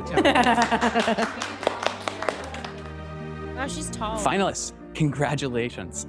You guys now have 3 days to show to the world the best painting that you can possibly make. And then you'll be presenting this in front of a live audience at the gallery, and we'll find out who will win $25,000 and the title of the Outstanding Artist of Season 4. Well done. Well done. Bring it in. bring it on. Bring it on. Next time on The Outstanding Artist, the grand finale has arrived. Our final 3 artists face their ultimate challenge, capturing what they would want their legacies to be. I'm thinking, do I go for something so ambitious that is like, let's just surprise myself and everybody else? Or do I go for something very deep, like with a deep meaning for me? With the pressure reaching its absolute peak, the paint hits the canvas one last time before moving to the prestigious Milan Art Gallery. This was really tough. Definitely the most difficult time judging. Who will deliver a true masterpiece to the judges and an awaiting audience? I think all of these artists deserve to win in their own context. And who will be crowned the ultimate champion? It's truly difficult to choose what is the best painting. Find out on the spectacular season finale. Spoiler, we get to see their paintings. What the fuck? Of The Outstanding Artist. Oh, I'm disappointed that it's a spoiler. Okay, so guys, I do have energy. I can keep going. I have this pulled up. Do you guys want to watch the finale tonight, or should I do another stream later? Let me know in the chat. Like, do you guys want to keep going? I have energy. I technically can still, I mean, famous last words, right? I could technically still go or keep watching this for a little bit longer. Or oh, let's see. Sora Vercal, thank you for the $19.99. Thanks for the stream. Oh, well, thank you for being here. Thank you for the super chat. I appreciate it. But if you guys want me to keep going, I will, because if not, I'm going to get all nosy. Actually, let's keep going. Okay, one person said let's keep going. Okay, let's do it. I'm actually going to turn up the speed. The last one I was watching on 1.25. I'm going to try 1.5, okay? We're going to go up a speed. But here we go. Now we're watching the finale. Week after week, they pushed beyond their limits. Some discovered new strengths. Others found the confidence they never knew they had. After a season of growth, breakthroughs, and remarkable art, only 3 artists remain. To get to this point and get eliminated just before one last challenge? No, like the next challenge cannot be a fail. That's pretty. They all have won one of the other prizes already. So it sounds to me fair that I win this prize. Here's my challenge, to paint something bold and paint something different. I wanted to get out of my comfort zone, and I did. So as far as I'm concerned, that's a win. Different styles, different strengths, different stories.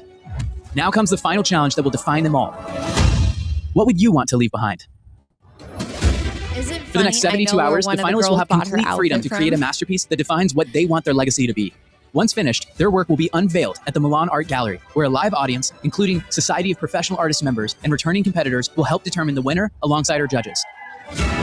After weeks of challenges, of experiencing the highs and lows that come with creating art, of constant critique and feedback, of source making and storytelling, of living and breathing art every second of every day, after all of that, it comes down to this one painting. One final chance to prove who is truly the outstanding artist.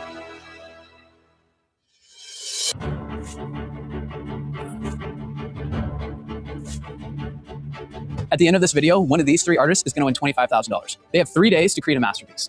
Artists, are you ready? Yes. Your challenge, your final challenge, begins in 3, 2, 1, go.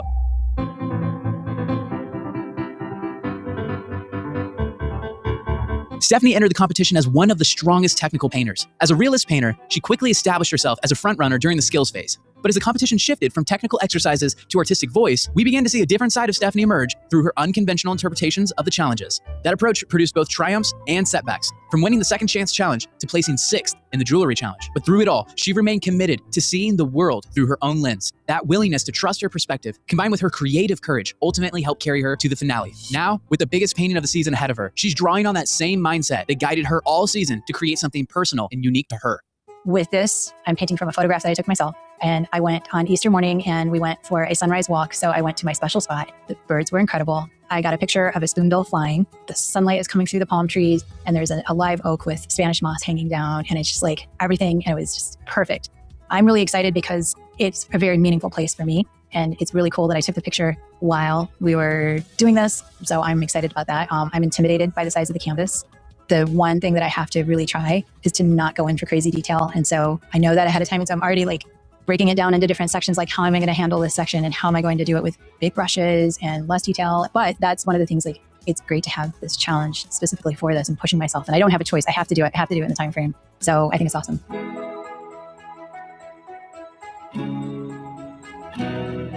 In order to win, I need to paint a painting that is really consistent throughout the painting. And so like all areas need to be with excellence, but at the same time, it needs to be true to how I paint and my voice. And I actually had the thought, like I've been doing some collage in some of my paintings outside of here, and I don't normally do collage. And the collage things that I have would actually work really well for this. And like, oh, I could run home and get those. I'm like, nope, that's not my typical thing. And so I think in order for it to be excellent, it just needs to be my typical, but to the nth degree. I need to like make you feel like it's the first sunrise ever. I want you to be blown away by the sun coming through the trees, is what I want. From the very beginning of the competition, Ellis's artwork projected confidence. But behind that was an artist who often struggled with self-doubt and held herself to such high standards that she was constantly questioning whether she was good enough for herself. This competition has been about learning to trust herself, and that journey came to a head after the first round of eliminations when Bianca and Bree were sent home. Up until that point, the three had leaned heavily on one another for support, and Ellis wasn't sure she could continue without them. However, after some soul-searching, she found the confidence to trust her own voice, and from that moment forward, her momentum has never slowed. I haven't announced now, the with the finale underway, yet. the question What is do you no guys longer think whether it she's is? good enough. I see It's people what in the she chat wants her asking. legacy to say. I had a hard time in the beginning to really find out what I wanted to paint him. And I think I gave myself too much pressure about this whole legacy thing. I think I just have to make my best piece yet, something that really connects with me and my story and the way I paint and the subjects I paint. And I think it's going to be one where my journey, like from where I came from, not being happy with myself and not feeling good enough, like to the point where I was hoping to get. Russell says, how do you need to pee less now that you're pregnant? I peed before the stream, but I think it's because I'm kind of dehydrated today. It's been really, really hot. So I've been sweating. So I think that's why. But I probably will have to pee soon now that you said that. Feeling good enough. The painting is definitely going to be around that subject. But it's definitely something which is about my journey and where I think a lot of people can recognize themselves in. And I think I'm able to create my masterpiece, my best painting yet, if I am able to enjoy the process. But I also noticed, if I look back at the last 4 challenges, I think the previous 3 were better than the last one because there was pressure. So I do think that helps me to give it my all.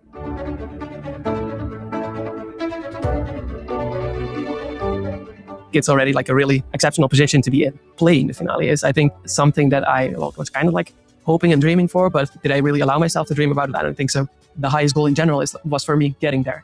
And it's not about if you don't win, you're bad or you're a bad artist or you're a bad person or all those things. I will definitely be disappointed if I don't make it. But in the end, the only thing I can do is create the best work I can. And it's not only me. I mean, if I make my best piece, but for me, my best piece doesn't have to mean that the judges think that or that one of the other ones is not better. Could be. I think it's going to be like a intense, strong game. Rita entered this competition with years of work as a professional artist already under her belt. Throughout the season, that experience was evident in her artistic instincts, regularly putting her brush down when there was still time left on the clock because she knew the piece was already done. But experience didn't make her immune to self-doubt. Time and again, Rita found herself caught between what she knew intellectually, that she was a skilled and accomplished artist, and the nagging feelings that said her art wasn't as good as everyone says it is. That struggle reached its peak after the jewelry challenge, when her lowest placement of the season left her dispirited and questioning herself. Yet, through some deep reflection, Rita experienced a significant personal breakthrough, turning that setback into a victory in the Ultimate Romance Challenge last episode, and securing her place in the finale. With just one painting left, she's left to decide what kind of legacy she wants to leave the outstanding artist with. I'm thinking, do I go for something so ambitious that is like, let's just surprise myself and everybody else? Or do I go for something with a deep meaning for me? It might not seem as a super crazy painting, but it will, for me, it will mean more to do that compared to something super complicated, you know? I think I'm going for the second one. I want to paint what it feels like to take the power back. Like, because I was drained out of power completely, and I felt like I found it the next day, which just seems like a miracle to me.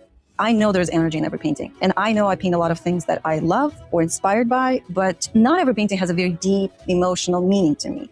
But this painting, although I think I will do it simpler, I'm hoping that my deep emotions and understanding of what just happened will translate through that painting. And I hope I will not get nervous enough to tell that story, because I actually think I'm on a disadvantage here with stories, because the moment I start saying something deeply meaningful, I try to turn it into a joke. So it actually takes the weight out of it for myself, but also probably for people who are listening. I don't think you can plan a masterpiece, especially in such a short period of time. But if I paint something that has truly just happened to me and very, very meaningful, and I think can relate to a lot of people, that is my recipe, what I'm doing. I don't know. It seems right.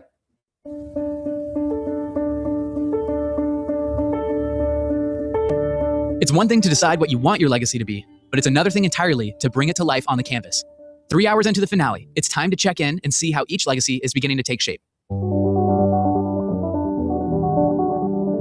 How are you liking painting on a big canvas? It was a little intimidating, but now that I have it covered in just like somewhat of a layer of paint, my goal is to just stay in acrylics for the rest of the day and get that layer completely done today. And then I'll start with my oils tomorrow and do glazes. Awesome. Are you having fun with it?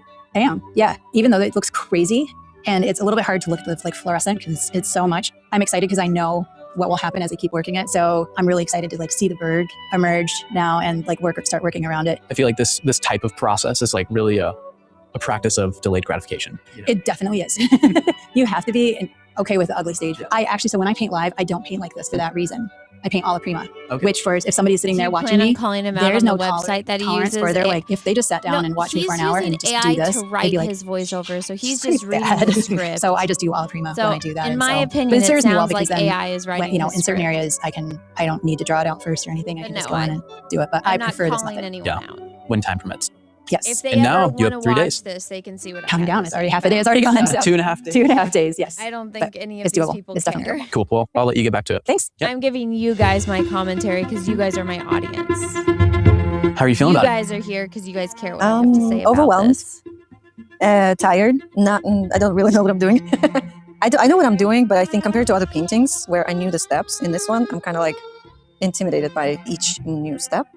And I've painted on even bigger canvases, before. So I don't know, maybe because we went from 16 by 20 to 48 by 60 in 4 weeks, you kind of get used to very small. And I mean, it's exciting. I think every image looks better big. Yeah. So even if the source might be like, but once it's on the big canvas, I think it's going to look great. What's the goal by the end of the day? Definitely get everything sketched out. Maybe start the tigers, like blocking in, because one tiger is going to be very unusual for me. It's going to be hollow on the inside.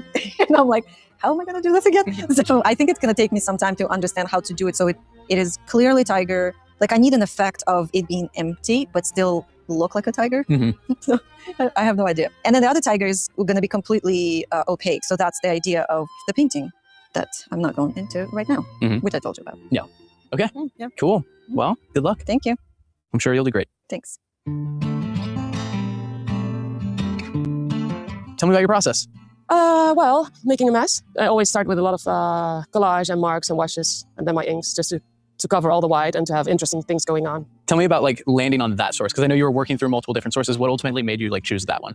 Every time I opened my laptop and I saw that picture, that was like something happening, I got like a little bit emotional even when I saw that. Finding myself again and embracing who I am and my journey and like a lot of things where I was not happy with in the past years. And I think I'm finally at a point where I'm like, I think I can embrace that and embrace myself. And so that's what I wanted to put on the canvas. So what's the process for the rest of the day? Like, what's your plan? We have a couple of hours. So after I finish the inks, I will draw the image on top, block everything in acrylics. If I go fast, maybe I can have more than 50% of the acrylics. But we have some time. And I also need to get used to the big canvas, so bigger brushes and stuff like that. More ink. More ink, yeah, more ink. Still a small blow dryer. Yeah, but it has to be on low speed because if you do high speed, it will go everywhere. You don't want to have that. So, but it does take more time to cover it. And well, you need more bigger shapes to make it not as busy. So for today, I will just hope I can end up at least at 50% of acrylics, maybe more. Do you like working on this big canvas? So far, yeah. I mean, I haven't painted really, so I don't know how it is when it's upright, standing up and then like kneeling down and maybe get a ladder or something to do the top or a chair.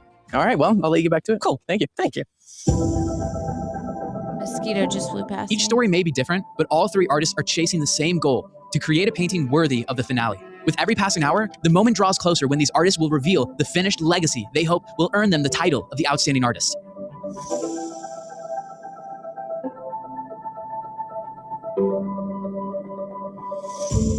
With the finale coming up, I would love to see each artist put their fingerprint on it. And I mean that not with their style, not with what they're comfortable doing, If but this he is their was a legacy painting. superhero, This is he'd be their Botox masterpiece. Man. If this is the last thing you ever paint, what is it? To get that view inside the minds and hearts of another person, let alone an artist at this level, I can't wait to see what they come up with. Painting your legacy is a really serious thing to paint, and I am so excited to see what they come up with. How I would interpret that meaning in a painting would be whatever the artist has kind of overcome in their life, whatever battles they've faced, how can they flip that into the positive, triumphant version? That is their power. And like, how are they going to pass that on and like leave their mark on the world? I think all of these artists deserve to win in their own context. Stephanie is one that, I think she has such a cool story. She's reached levels that the other two might not have reached just in life. I think that might put her in an advantage thematically. I just want to see something in Stephanie's style, but I really want to hear the story behind it and have that match how beautiful a painting it is. I really want this to be exactly what the challenge is, your legacy. And I feel like I know Stephanie pretty well. I want to get to know her more. I hope she does something that is somewhere in between who she is and where she's going. And I really just want to see her stand in front of that painting with that confident smile and blow us all away.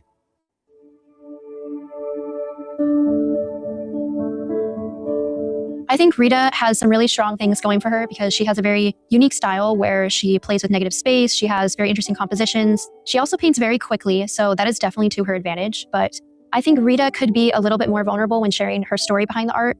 I think she gets in her head a little bit too sometimes, which can hold her back. Part of my doubt, to be really honest, is Rita did incredible in the last challenge for the romance, and what she did with the birds and the landscape took my breath away. I thought it was her best painting she's ever done. So is she going to be able to pull something off even better this time? Like, she made such an amazing piece. You know, how is this next one going to compare to that? Like, will I be comparing the two in my head?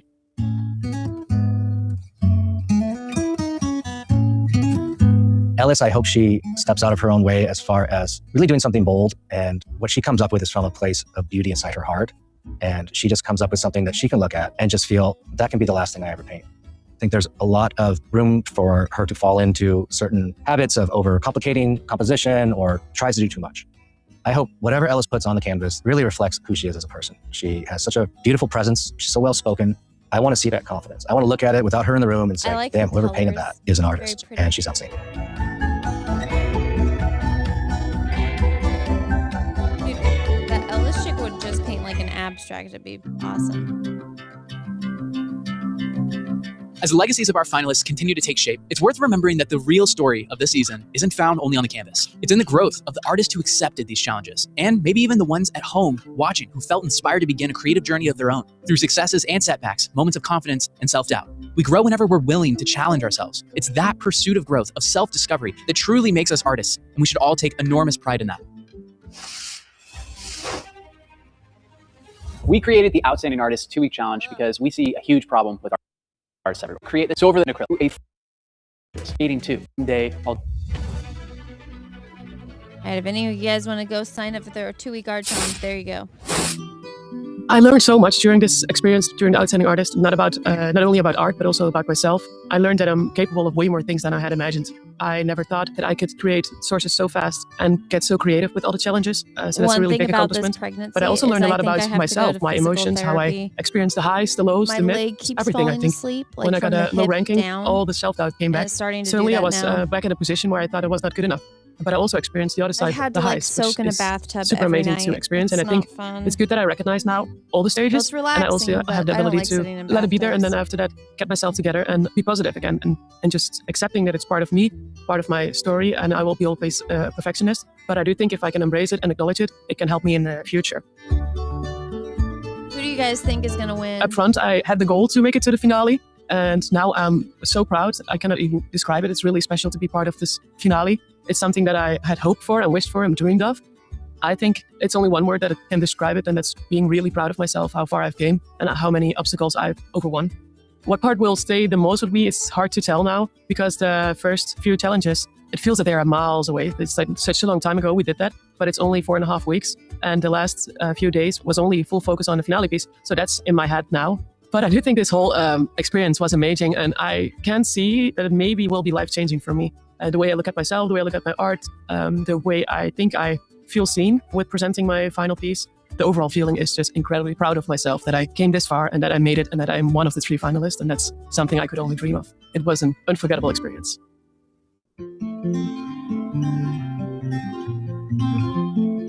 I knew that this experience was going to be very difficult. And honestly, I learned that I rely on people's opinion a lot more than my own.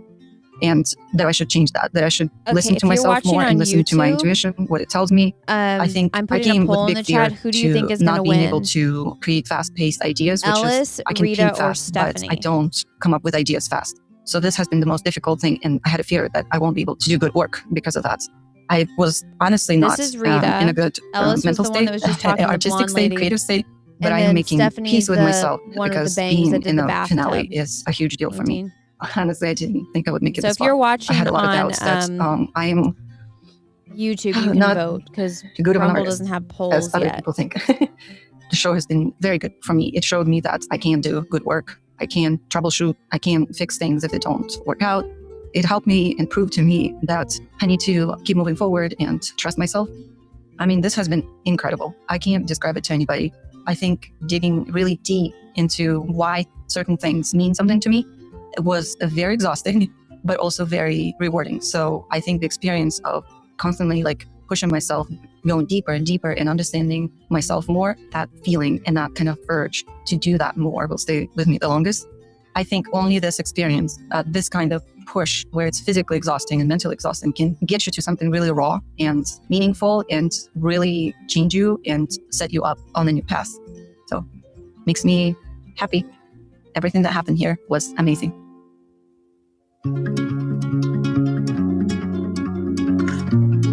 So it's the last morning of the show, and I just want to share my final thoughts. It's been crazy. It's one of those things where I can't believe it's already been 5 weeks, but at the same time, I can't believe it's only 5 weeks. Like, time has no meaning. I hope when people watch it that they see the real me. It was hard not to be emotional during the show. And it's so funny because I thought in previous seasons, why is everybody so emotional, that I didn't give credit for what the lack of sleep would do and just the intensity of the experience. So I hope that everyone can see that this has been a really joyful process for me. I truly have enjoyed the whole thing, and I've learned so much about myself. I have learned not to listen to limiting beliefs.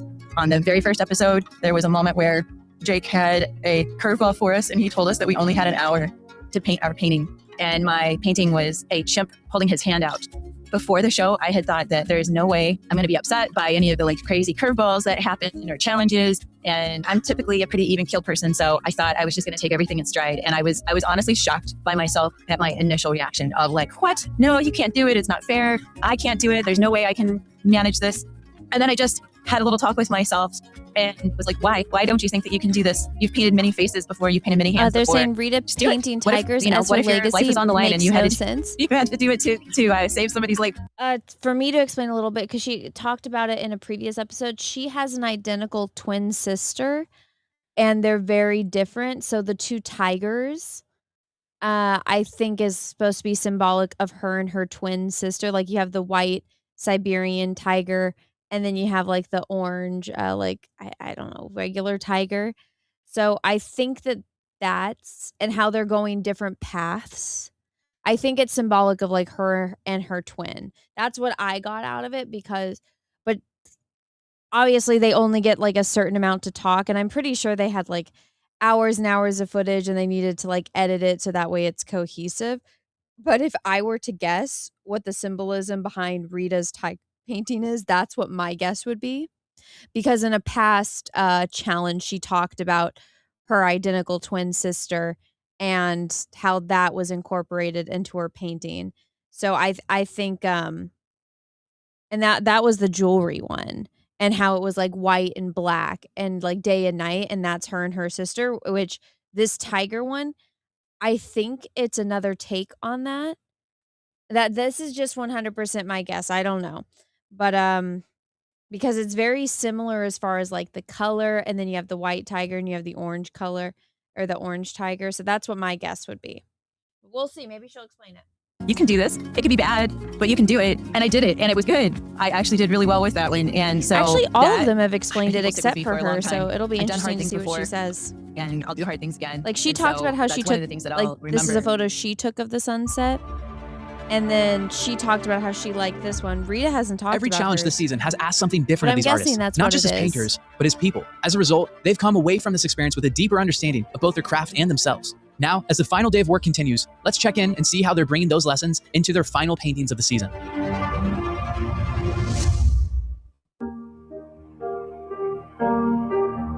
Tell me about like how you're feeling about this. I feel better than I did when I walked in this morning. I have some areas what I would call resolve so that I'm not going to touch again. So now I'm just trying to resolve the different areas and bring them all to the same level of completion. I remember, I really think in the like it. interview you said, I want the sunrise to feel like the very first sunrise you've ever seen. Yeah. How do you feel about that? Yeah, I can't get it to low more than that. Yeah.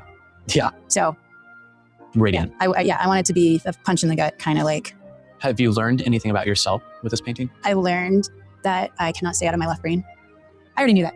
It's really hard for me to abstract, and it's not as abstract as I would like it to be. This is so big.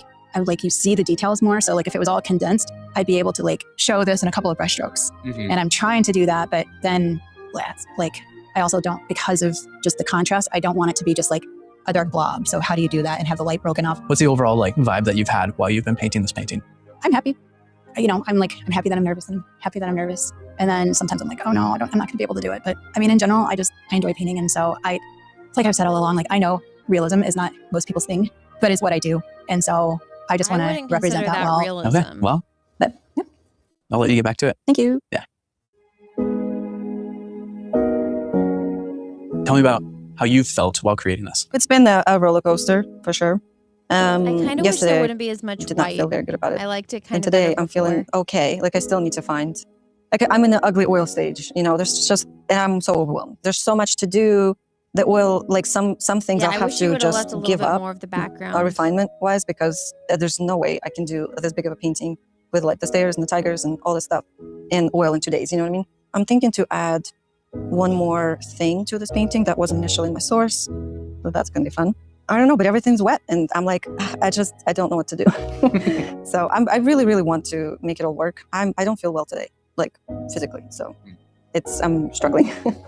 Do you normally have like this sort of roller coaster So feeling far, with the you paintings guys that think create Rita at home is in your going to studio, win? or is it just mostly on the show? Stephanie is in Not as much second because I have place, time. and You know, I Ellis can is in walk last away, place. Okay. come back. Nothing is pushing me. You know, it's like you need to give every painting room to breathe, and some. You know, you can't rush it sometimes. So for me, it's kind of like a little bit of a ritual with a painting because I shared it with you. Like I can have my own plan for it, but the painting always kind of tells you what it wants to become, and I have this like cool way to listen to it, and like.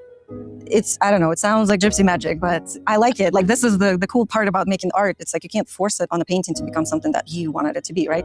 So with this painting, I'm very happy that I stuck with the idea. I had the vision for it and I went for it.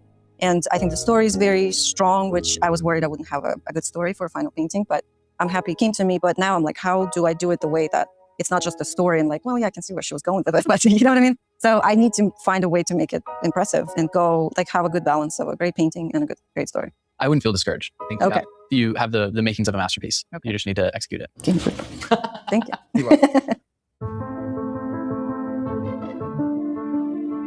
How are you I feeling? want that paintbrush. Enjoying it. What's I like been the like vibe it. while you've been creating it that you felt? Just a lot of joy. I really enjoyed making all the feathers, and I started with all the collage and the inks and the cool backgrounds. Although I was like a little bit terrified when I saw the white canvas, overwhelmed, thought I was not able to do it. But the moment I started, it was a way actually. So yeah, I'm feeling good. I'm happy with I don't how like it's the been face, going and where I'm but at. I'm liking I'm it about so to far. switch I like to oils. the I'm gonna do colors a some lot. adjustments in acrylic still, and then I'll go to oils.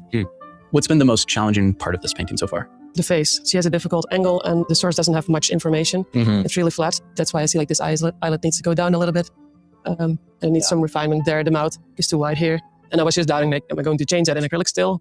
Or am I going to oil and change it in oil? But it's easier to do it in acrylic, I think, because it's just dry in a second here. Yeah, and it's less risky, I would say. Do you write like little messages in your paintings often? Yeah, most of the times, yeah. It's just a little bit about the meaning behind it, and it will complement the story I have with it. And it's going to be faded a bit, so it's not that obvious, but I just wrote it down. How do you feel about this painting compared to like previous paintings from the show? I have the same feeling with this one as I had with the first painting after eliminations, the one I won, which is to me a good sign. Well, it feels the same. It's a good feeling. Yeah. I'm really happy about it. So I cannot wait to see it finished. It was so scary when it was a blank canvas, but now I'm so happy how it's going. So yeah, we'll see it tomorrow. Shall I paint? Yeah. Thank you. The finish line is in sight. When the artists put down their brushes today, their legacies this season will be locked in. And the next time they see these paintings, they'll be in Milan Art Gallery, where the judges and the live audience will decide who earns the title of the outstanding artist. In order to win, creating a great painting won't be enough. The artist also has to communicate the meaning behind their work and show why their legacy deserves to stand above the rest. I really wanted to create a piece that holds a lot of meaning. Usually when I make paintings, I make them by just being inspired by something that just gives me energy or makes me feel happy or positive. In this painting, I think it's the first painting that I have done that does not necessarily hold just the positive side. I've been thinking why I haven't done meaningful art. I think it's just very hard to put your heart on a canvas. I think that's what happened because I always try to protect myself. And if somebody doesn't like it, or if it doesn't get me, a win in the show, it will be a hard moment for me. I think I was always playing it safe. And then I'm just happy that I got to show the vulnerable side of me, because we all had moments in life when we just feel empty and don't trust ourselves and lose connection with ourselves. So once I explain the idea, I think it's pretty relatable to a lot of people. I do hope that me telling the story will go well with the painting that I've just done.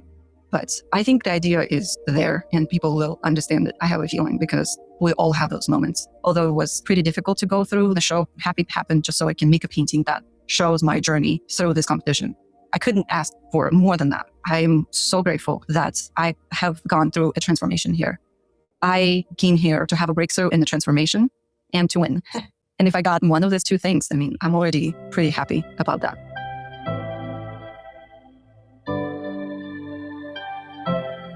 As far as like my final painting, I'm really proud of it.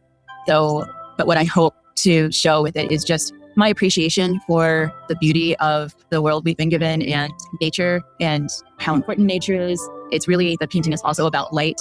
And to me, light represents energy, and it's this expression of happiness and joy. And the rising sun is really about perseverance, the light shining on a time after darkness. And that's pretty, not to be too dramatic about it, but I think what I want people to recognize, I gave up a long career in medicine to do this. And I want people to see that I was not running away from something, but I was running to something. And so if I win, I guess it's a form of validation. And on the other hand, if I don't win, I don't need to win to be validated. I think just being here and being in the finale, my art stands for itself. But I am really happy to be doing this because, you know, I have patients that I cared for 25 years, and it was a really hard thing to leave. And I don't want anybody to think that it was a frivolous decision. And I also don't want people that didn't know me as a physician to think that I left because my career was a failure or that I was running away from something. I mean, I am so happy to be away from the stress. That was part of it. But what I was running to was my life that I have here right now and what dreams I have for my life that I had put off. And so I think that's what I really want to be remembered for. And I really want other people to believe in themselves and to go for their own dreams. I think that's probably the biggest thing. I want to continue to be a role model for that. Anyway, those are my final thoughts before we go and paint this last painting. And the next time I see you, it will be at the finale.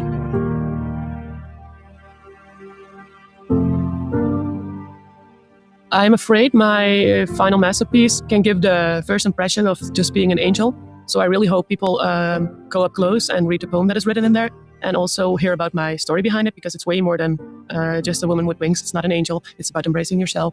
The part of myself that I put into my final piece is that I think it's all about my journey from the past years. For the longest time, I had the feeling that I was not good enough, not good at something specifically. There were a lot of the things that I was average in or a little bit above average, but nothing that I really stood out in. When I found art and now have this whole journey with the master program and the outstanding artist, it finally feels that it's an accomplishment and an approval to myself that I'm good enough in life, but also good in something in specific, and that's art. I really hope that part of my journey is visible in my piece. The piece is all about embracing yourself, not trying to be better for the approval from other people, but wrapping your arms around you and be happy with yourself instead of trying to be better.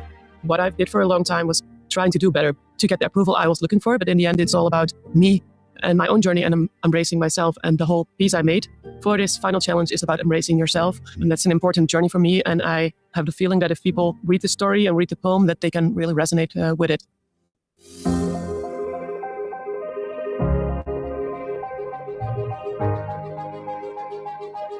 This is it. This is the final moments of season 4 of painting. They only have 10 seconds left in this challenge.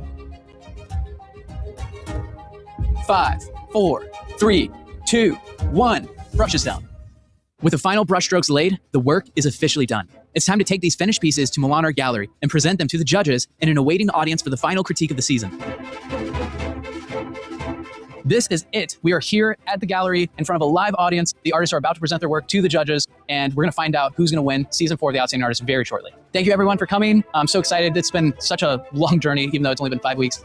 We started out with 12 artists, and we're down to the top 3. I can't wait for you all to see the hard work that these artists put in to get to this stage where they're at right now. Each one of them has a special story and meaning behind their work, and you're about to hear that.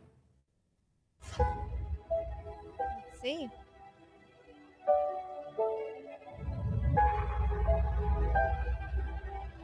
Congratulations, Rita, on making it to the finale. We'd love to hear the story behind your piece. Thank you. I am very honored to be in the finals when Jake announced the challenge to us.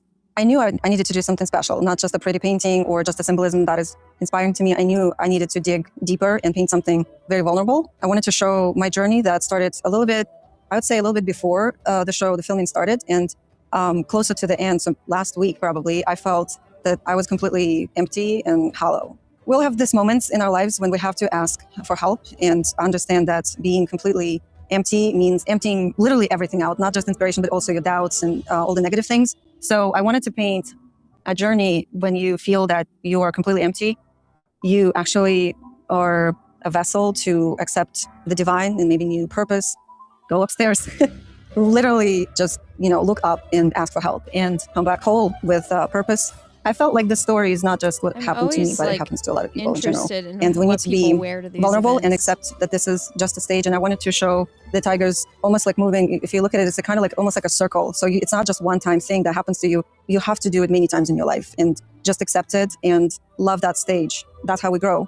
That's why I put a lot of nature elements around it. For me, it represents constant growth and ever-changing dynamic of our life That in general. tiger's foot is messed up. What did you title this piece? I titled it When the Light Finds You. Is there any symbolism behind the bird? Yeah, the bird literally flew into this painting. I did not want to include it, meaning like I did not include it in my initial source. But as I was painting it and I was thinking about it, something was missing, and I wanted to include a bird as a messenger or a guide that help you. I really love that. I was going to ask you about those gold cracks in the background, and I was thinking of like that Japanese technique of the pottery. So yeah, I think that's really cool. Definitely came across. Thank you. I love how you painted the orange tiger.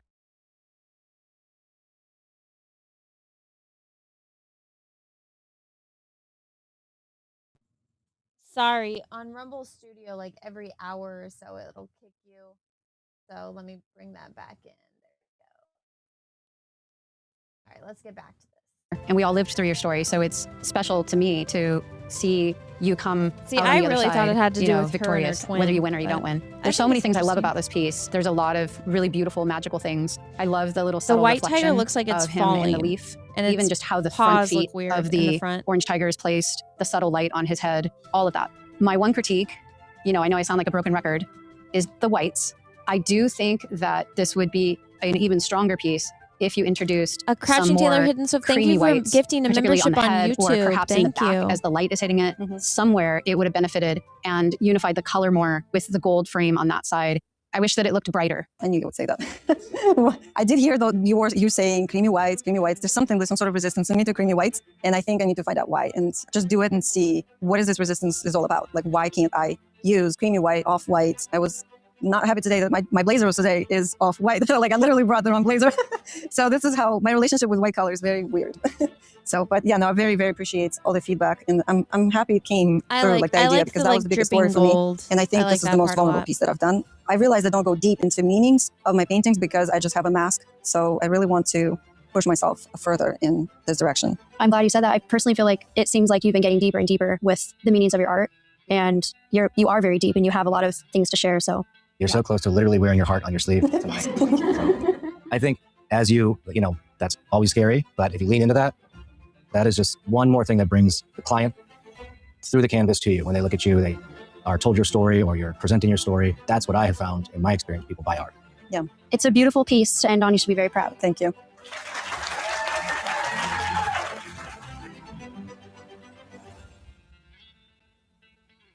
Oh my gosh, her dress matches Stephanie, her painting. welcome. Congratulations for making it so far. Thank you. I can't wait to hear a little bit more about this piece. This painting is very special to me because this is a photograph of one of my favorite places. The title of this is called Risen. I wanted a painting that really expressed hope.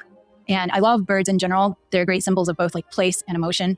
In particular, this one signifies Florida for me. It's a special bird that I've only seen here. And I wanted to depict a sunrise because every morning we get a new day. We had a challenge about second chances and redemption. Thank and you for the one of the things that Rumble came rant. to It me says was you can there always is also, tomorrow. And it's send also Anna about some the light rants. coming out of darkness. So thank you can you for always, the two. there I always is appreciate it. light coming. And Jake asked me, what do you want to accomplish with this? I said, I wanted to have it to be the most like epic sunrise you would ever see, and just have that feeling of like how it is in the morning when you happen to be awake and feel that glory of the sun coming up and the freshness in the morning. And again, it's all about that new day, that fresh start. I wanted to paint a piece that was really very much my voice, and I'm stronger in my voice. I am more confident in who I am, and I'm a realist painter. I've been experimenting and trying different things, but in the end, I keep coming back to realism. I love your story. I feel the same way about a beautiful sunrise and all the possibilities of that new day. My only critique I have is I do wish that some of the darks at the bottom got painted into. Maybe some of that light hit some things. It probably wasn't in your photo, but I think it would have added to the composition if you included some of that. And then I love how the spoonbill is very dramatically set against the dark. So you need the dark for sure. I just wish painted into the dark was just a little more information, a little more of the landscape, because I think parts of it tend to look a little flat. So that's my only critique. I'm amazed that you got this level of detail in the time that you had. Yeah. I was really curious how you would do in this last challenge because of your realism style, and so you did a great job. Thank you. There's nothing here that feels like unfinished to me. I do agree about the dark. That was kind of one thing that came to mind. Does the spoonbill have like a specific meaning to you? Other than it just a symbol of Florida, and I love wading birds. My dad was a wetlands biologist, and so his love was to go out and see all the birds. And this is one that I didn't grow up with. We had herons and egrets and cranes, and until I moved here, I didn't even know what it was. I'd never heard of it before. This is a place where we walk all the time, and so like my husband was there this morning, and there were like 12 of them in this spot. And so it's just, I mean, to be able to see that on a day, on a regular basis is just amazing. So I forgot to mention too, I love how your dress matches your painting. It wasn't even on purpose. This is the first thing I saw, and I just gravitated to it. And then everybody said, I didn't even think that yet. And then the other thing I forgot to mention is I love how this is very personal to you, but in a very different way. You walk here every day. You're intimately acquainted with this place, and it plays into your love for realism because you've transferred or translated a moment in your life, that realism into a painting. So thank you. Yeah. I came in thinking you would have a big disadvantage with telling the story. Because I know your style, I've sold your paintings. I was thinking, it's going to be hard for her to come up with all that. And I'm a story guy. I want to hear what it is that you're painting that I can convey to someone and make them fall in love with it. And I just want to thank you for really changing my mind. There's something so difficult about being photorealistic that people don't realize. And you've done such a great job explaining your story. Who hasn't walked on a morning and felt, the crisp air and just felt this connection to some kind of higher spirit, and realized this is around me all the time. You did a fabulous job blending that. I mean, I feel like I'm sitting on a chair and having a moment. So I really love this painting. Thank you. Yeah, great job. You should be very proud.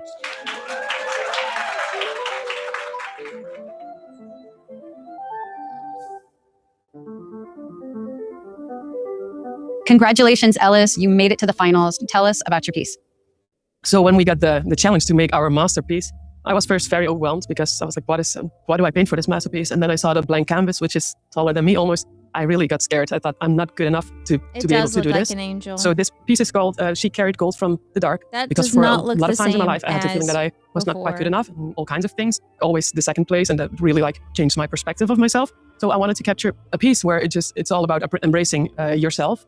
And I think one of the darkest times in my life was after the hard breakup, which I had. And during that relationship, I tried for the longest time to be better, to try harder, to if I measure the standards I put up there for myself, then I will finally get the approval and the validation I'm looking for. And after that breakup, I got a lot of doubts about myself and the things that I did. And maybe I was, again, not good enough. So I worked really hard to overcome that. And I think I did a good job on that. But when I got the invitation for the Outstanding Artist, the first thing that popped in my mind, I'm not good enough for this. I am not able to do this. And what if I go out on the first challenge? And so I was really happy there was the six challenges to at least get in the flow before the eliminations were. When I came here, somehow I got totally maybe a little bit addicted by painting birds. And I saw the birds everywhere. And I'm so surprised I never had that feeling. And when we got the challenge, I knew I needed to do something with the birds, but also with my personal stories. I wrote a little line in this piece. She rose from the fire, not to become someone new, but to come home to herself. And it's a reminder for me as well. Is she crying? In this lighting, it looks better. Oh, she's crying. But when I created this source, I also created some other sources. And every time I looked at this piece, I got this feeling. So I was like, I need to paint this one. And also during the whole process of painting, I had this feeling of no stress. There was just I was enjoying it so much. I think besides all the skills and the things I learned during this incredible experience, I learned a lot about myself.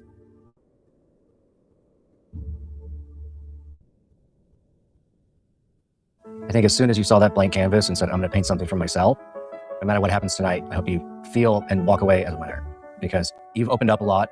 Whoever this breakup or whatever who was responsible for it, I thank him. I do it too sometimes. It's such a universal thing. It could be some catalyst in everyone's life that leads to the next step and the next step after that. It doesn't look like they can give you all the that. critique on technical stuff. I love the story. I love how vulnerable you are. And when I hear paint your masterpiece, to have that reaction, I really feel it from you and I believe it. Thank you. Yeah, I think your story really resonates with this piece. And when I look at it, I feel like she's an angel. That's just the feeling I get. And it's this very strong sense of innocence. Be in a place to love and accept yourself. You have to believe you have this innocence inside you. I like that. There's so many beautiful parts to it. I love how the color transitions from the pink to the turquoise. Also, the head position is very difficult. It's a bit foreshortened. Yeah, I had troubles with that. One of my favorite paintings I've ever seen was the piece you did in Miami that was on our poster. So I've kind of been expecting a lot from you. I love the use of gold. So I'm glad that you made it this far, and I think you did a really good job. Thank you so much.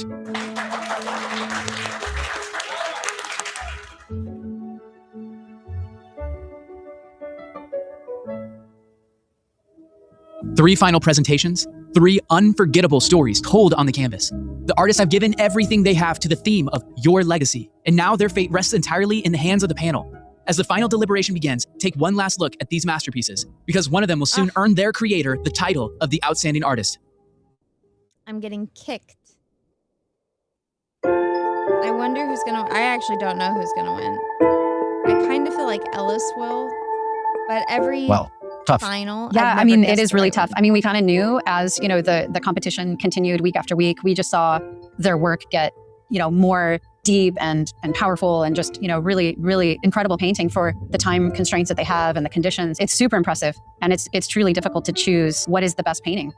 I think this prompt would really challenge me, thinking if this was your last painting, this was your legacy and what everyone would know you for, what do you want to say? It's a lot of pressure. Totally. That's what I thought. You don't have parameters to hide behind. You have to stare at a blank canvas, and that is terrifying for many artists. So looking at the overall body of work, what they've done throughout the season is all things we got to think about. For Ellis, I think it is completed with excellence. There's nothing on the piece that feels unfinished to me or unrefined. The flowers might be the best flowers I've seen her paint. I do wish that her main subject, that woman was a more universal or symbolic or maybe see-through a little bit with the background. When I look at it, it looks like a specific person. Like someone who buys this that person has to really resonate, that specific look. The interesting thing too is agree. you hear their story, but just visually, they're different. And visually to me, I think Ellis's has maybe the least contrast in it. So my eye kind of wanders down the line. It does have a very soft and dreamy color palette, but it doesn't have a lot of bold aspects to it to stand out on a wall. Yeah, to me, it's super feminine. Like it's absolutely done with excellence, and you can't look at it and not say, "Wow, that's truly beautiful." And I know, she painted her masterpiece for her, but in the end, there's just a very specific type of person that would want this. The gold in it, she does have almost like this regal style, this use. Yeah, very elegant. It can really fit in a lot of places, but it's calming to me. That's the thing I feel. He likes it. With Rita's piece, I feel like it just has this really powerful energy that's just pulling me in. And there's just so much to look at. I feel like my eye is just really going around every part of the canvas. I feel like on the White Tiger, I really agree with what you said about adding This some is her favorite. other kind of warmer whites mixed in. I think that would have taken it to a whole new level. Another thing with hers is the lighting on. Thank Like right you, now, it's, Cecil, I for think, rating the just stream. tweaked a little bit, Thank and you, you that fatty. inner border is so prominent. All the aspects, all the little extra gold she added is more prominent than when I was actually listening to her talk about it, which I think is a great thing. It's good to have the dynamic style. Thank you for I all love of the little raters. flex and Hello, bold. I think she did we're that so well. watching an it art really makes, competition. she can be so graphic in like a lot of straight lines, but that's an organic shape happening. I think she just blended the two so well. And I think this is, for me, one of my favorite pieces she's done in terms of cutting up the I negative think space this one's and gonna win. using the positive and negative of the Look at the botanicals way and that they're plants. There was a couple talking about times it. in there It's where I all, felt like, like that things didn't that come they off as like. good, but I feel like it's very balanced and dynamic, and it's so easy to live with. With that said, let's move on to Stephanie. Yeah, they didn't really say anything they didn't like except for like using I think different she types of captured whites. that feeling she was hoping for. It really brings hope and that feeling of a new day, like all the possibilities, like every challenge she's been taking. That's a sign. So if they like it, they talk about the things that they like. And if they don't really like it, they talk about the things that what the artist talked about liking. And they're like, oh yeah, she said this, this, and this. Versus when they're like, oh yeah, I really like, this part of it. So yeah, I think Rita won. Based on their critique, I'm going to guess Rita won. I'm casting my bet. That's what And she took a risk going with a picture she literally just took a few days ago. Yeah, that's a good point. Her own picture. Yeah. It does prove like her confidence and knowing her strengths and abilities. And I think the glow of the sunrise is like one of the best my least favorite sunrises I've seen painted. Yeah, and I love how the bird really looks like it's on a mission. It has just such a personality, just looking at it. I think with Stephanie, she has such a great story and spirit, and I think she really captured that. When I think of paint your masterpiece, I really see her on. This was really tough. Definitely the most difficult time judging so far. But I think I've made my decision. I agree. Trying to separate the whole body of work, who they are as an artist, what they've done throughout the challenge, down to just these 3 individual paintings has been the hardest part for me as far as judging it. But I think I've also made a decision on my top 3. I've made my decision too, and I'm so excited to see, who is going to be the outstanding artist. Well, I already know who it every is. once in a while you get to witness something special, something that's guess. more than I'm just skill, guessing. more than hard work, more than even dedication. It's like truly a breakthrough. And the crazy thing is I feel like every single one of you experienced that this season, not just in your art, but in your personal lives, in the interviews that you guys have had with me, and sharing your stories, sharing your lives, sharing your hearts. And it's been such a special season, really. It's been such an honor to be your guys' host throughout this. And I'm so, so happy that each one of you made it to the finals. You guys really did an amazing job, and you should be so proud of yourselves. 3 extraordinary journeys, 3 final masterpieces. By translating their deeply personal stories into a lasting legacy, these artists have proven that true talent transcends the brush. But after weeks of grueling I challenges, think Rita, the one in the evolution, middle, I and think she won. breakthroughs, only one can claim the ultimate prize. The final decision is here. Who will be crowned the outstanding artist? Tonight, one of you, it was a clear choice. The judges, the cast, the Society of Professional Artists, the audience, they chose as well. And the winner of season 4 of the Outstanding Artist, and the $25,000 prize. Rita. Oh, I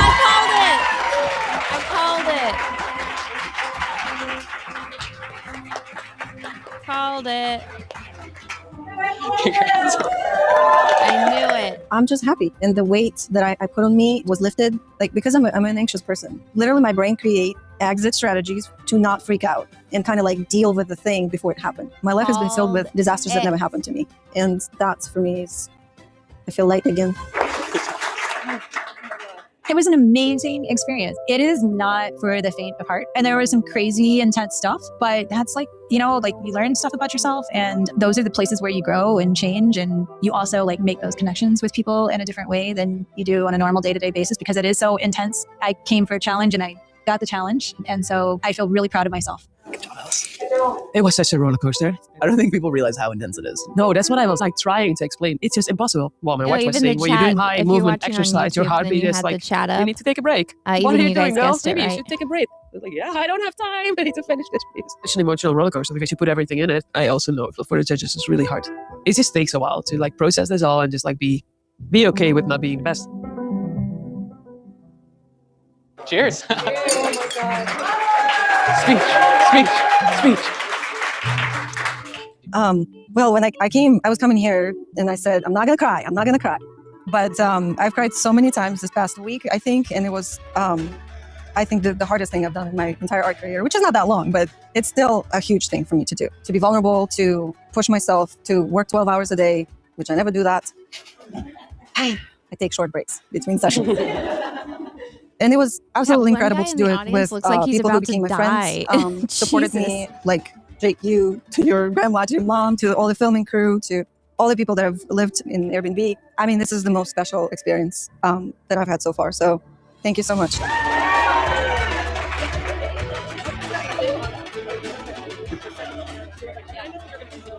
That's a wrap for season 4. Thank you so much for watching. Thank you for supporting these artists. And if you want to see more like this, make sure to subscribe to the channel, because we plan on doing this for seasons to come. I want to have 30 seasons, 40, 50 seasons of the Outstanding Artists, and that will only be because of you guys watching and supporting these Look, artists. So see, thank you so much no for watching. AI Thanks for being a right part of there. this journey, and go create something.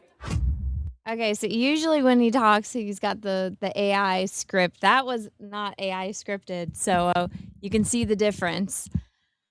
But okay, congratulations to her. Can we see the painting? Oh, look at they're all look at that guy right there with the paisley shirt. He looks like he's about to die. So far, I thought that this was a fun. It was a fun season. I still think season 2 is the most enjoyable to watch. Season 3 just had way too much crying. And season 1 was fun too. So I still think season 2 is the funnest to watch. This one, I didn't like that they took like 7 to 8 weeks in between because they had to finish editing. That being said, it was edited very well. Definitely the second half of the show, much better it being like an hour long. The first half of this season where it was like 45 minutes, that was not good. And like you don't even get the answer. You have to wait till next week to see who like, is in the bottom. I didn't like that at all. So each episode have it like an hour. My recommendation. And yeah, the judges, it totally gives it away, because when they don't like something about the painting, or if they don't personally like it, then they say, "Oh yeah, when she was describing why she did X, Y, and Z, yeah, it made sense," or something like that. That means that they don't really like it, or they're trying to be diplomatic in their critique. But then when they actually do like something, they'll be like, "Oh, I really loved the way that she blended uh that harsh edge with like those organic elements." Like when they like something, they say why they like it, versus if they don't really like something, then they'll say, "Oh, the artist said this about it," and they just regurgitate what the artist said. So that's one thing about them. They do give away what they think about things. You just have to kind of learn to listen. But yeah, fun show. Season's over, so we'll have to find something else to watch. But guys, hello to all of the raiders again. Thank you, Cecil, for the raid. I appreciate it. Oh, remove. Okay, here we go. So, guys, my next art stream, I am going to be doing some sketches in my iBooks. For those that don't know, if you guys backed my the I project on Indiegogo, I don't have access to my Indiegogo, so I can't see your backer information. What people are doing right now is people have been taking like screenshots of their first email that, confirmed their order. and sent that to me so I can see what you guys ordered along with the address you want it shipped to. And I just dropped off a bunch of orders today. The new Indiegogo is terrible. Ever since it got bought out, it's almost completely unusable. And now they're not even letting me access my backer information. So I've had all the books here. I've literally had everything here waiting, and I've been waiting on customer service to get back to me so I can see it, so I can get into the back end of the campaign so I can send you guys out your books. But I do have them here if you guys, you know, are available. If you guys are able to send me your backer information, and I'll send it out tomorrow. But somebody sent me their backer information. They backed a higher tier that is the sketch tier, so I have to do 2 sketches in 2 different books. And I even got this thing. Somebody saw me use it earlier. I got a little like little press. I don't know if you can see the indent on the paper, and it just says from the library of Anna TSWG. So I got one of those, so all of them will have that on the interior page. But I have to do a couple sketches, so I'm gonna do that tomorrow. I'll do hopefully tomorrow. Hopefully I have time tomorrow. But I'm gonna do a couple sketches tomorrow in the book for the person that backed the sketch tier. So I have to do 2 eye sketches tomorrow. So I'll probably do it tomorrow. Hopefully tomorrow night. Or I might wake up at the crack of dawn and do it at the crack of dawn. So we'll see. But Steve, I see you in the chat. Steve, I dropped off your book today, so you actually might get it tomorrow. So Steve, since you live kind of close to me, you live like a couple towns away from me. I dropped it off today, so you might get it tomorrow. So if you guys are one of the people that I dropped off your books today, you should have gotten like a notification in your email about like tracking updates. But if you guys get these, please like make a post and tag me so I can see, and like leave me a little review what you think. So to get your iBook, send your order info and address to Anna via her email address at thatstarwarsgirl@gmail.com. Exactly. Thank you, Steve. So yeah, I apologize that we have to do it that way. Just the people that bought Indiegogo and changed everything are retarded. I will never use that platform again. Absolutely. Like never, ever, ever. It is awful. It is unusable. But I did add my books onto my Etsy. So if you are at all interested, if you guys didn't back the campaign, and why am I not on here? There you go. If you guys didn't back the campaign, but you still would like an iBook, this is available on my Etsy. It is pinned in the chat, so you guys can go and purchase it if you guys would like to. Show you guys. Look at it. It's all pretty. It's all debossed. It's hardcover. It's 100% made in America. Look, it's even got like gold on the page. Look at that. It's got the eye project.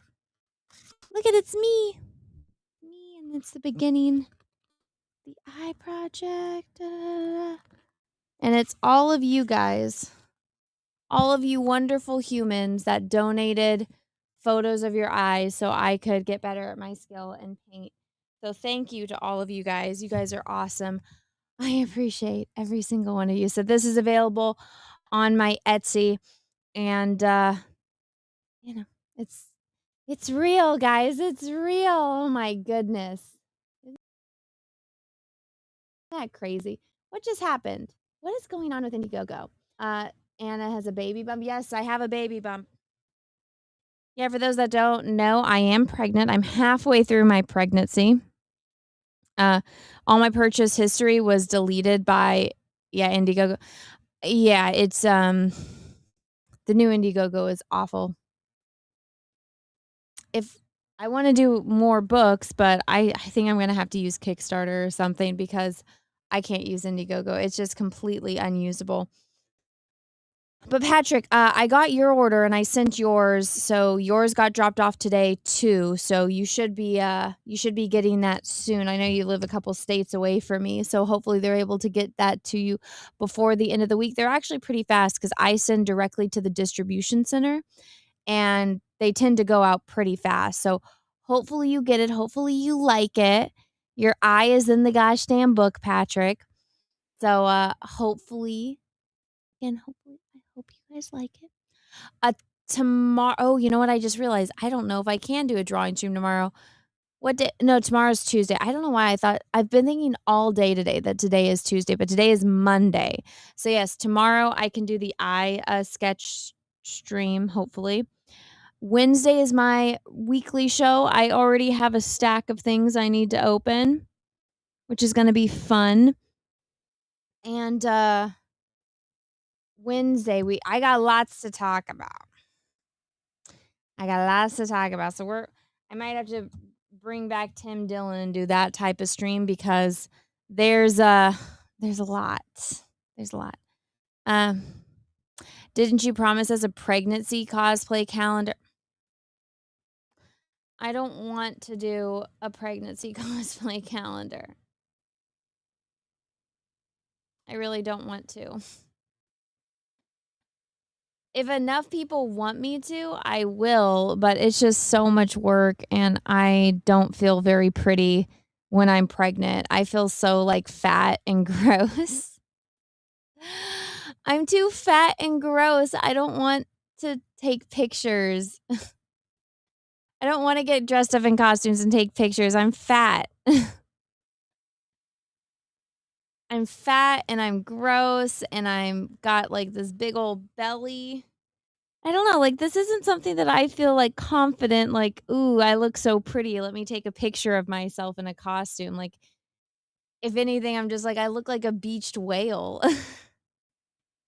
I don't know. I saw somebody do a post today. They're like, why do people do maternity shoots? How are their husbands okay with it? And I'm like, my husband was mad at me for not doing one with my first. And he's like, you better do one this time. And I'm like, but I don't know. It feels weird. Am I the only one? So is Cecil, but he streams every day. Yeah, but Cecil is like an e-girl.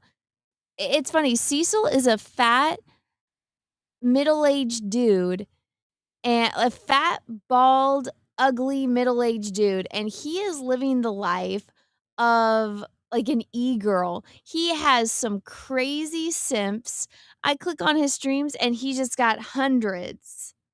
And I'm like, what the hell? Like, I know Cecil's funny, but I just think it's fun. Like, I think it is hilarious that Cecil is living a life of an e-girl and he is a fat, bald, middle-aged man.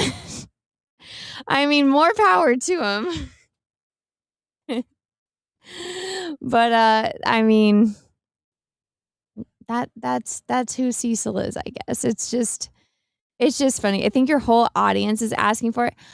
I'm fat and sweaty and I don't know. Doing a cosplay calendar is a lot of work. I'm going to have 2 babies soon. Somebody's jealous. I think it is hilarious and it is an anomaly that I enjoy watching. It is so fucking funny. Excuse me, I'm getting the hiccups. There's like a mosquito right next to my face. I was painting inside the past couple days and I went to the bathroom and I came back. Like, I wasn't even in the bathroom for a minute, like less than 60 seconds. I come out, my baby is sitting on the painting, covered in paint with a paintbrush helping me. And I was like,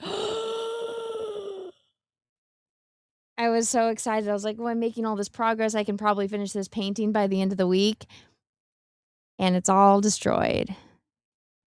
Why can't you dress up? Cecil does it all the time. I can, but it's like you got to get the lighting. You got to do all these things, and I just don't feel pretty enough to do it. Also, I don't know if there's really an audience there for it. But yeah, so I really thought I was gonna finish this painting this week. But yeah, no. Baby decided to help mommy. It was awful. I had to give her a bath, and immediately she was just covered in paint. Was it the one you showed on Twitter? Yeah, I was here, I'll show you what it looked like last night. Wise Guys is asking me about this. I found this. I lost this painting, then I found it. It was hidden. I had to remember where I hid it. Let me grab it. But I took a picture of it last night before I went to bed. I was so happy with where I was at. And baby decided to help mommy. I'm happy that she likes art. I did this one smaller and I realized I needed to do it bigger. So this is a very large painting. But this blue flower, I had just finished it last night. It was perfect.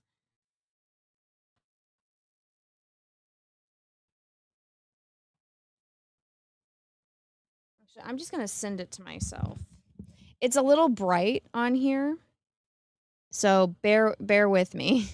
It's not this bright in person. It's because I was painting on my kitchen counter.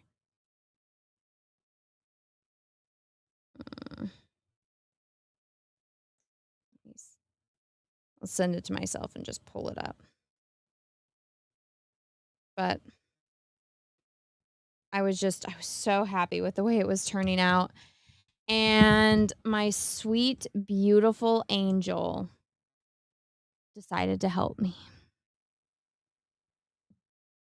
She is so smart. She like knows how to pull out the stools at like the kitchen counter and climb up. She must have been waiting too, because it was like I went to the bathroom, and I should always know when she's silent, she's up to something. Okay, it's loading. Give me a second. There we go. I can send it to myself and it'll go faster. But yeah, she you might have to make it Cecil proof. Cecil wouldn't do this to my painting. My little itty bitty princess did it. And I'm like, oh, and we even like joked when we thought the baby was going to be a boy. I teased Peaches. I was like, oh, just wait until he helps you with something with your car. And he's like, wait until the baby helps you with one of your paintings. And I was like, oh my God. He was so right. Okay, it says it went through. Let me refresh my Twitter. It's not on here. It says it went through. Don't lie to me. Twitters, don't lie to me and tell me these images went through and then they actually don't. This is evil. It's lying to me. Oh, now it's going through. Okay, here we go. All right, so you guys can see. Come on. All right, so this is the painting. Like this flower, it was perfect last night. The only thing I have to do on the King of Hearts is fix his hair. I was working on the Queen too. I was fixing her dress because I painted this entire thing, but it was small and it was too small. So this is ginormous. This is a giant canvas. And so I was, I blocked a lot of stuff in. I'm gonna make the background dark. I don't like the light. I went through it with like AI, and I was like, make the background dark with like a pattern and it looks so much better. So I'm gonna make the background dark. But I have to finish painting a lot of these guys first before I do the background. I also have to film something before I do that. But yeah, this flower was pretty much done, the pink one. And originally this flower was orange and I changed it to pink because I didn't like the orange because I felt like there was too much orange. But this blue flower, I spent like 3 hours painting it last night. It was absolutely perfect, as you can see. And that's right where her butt was. So,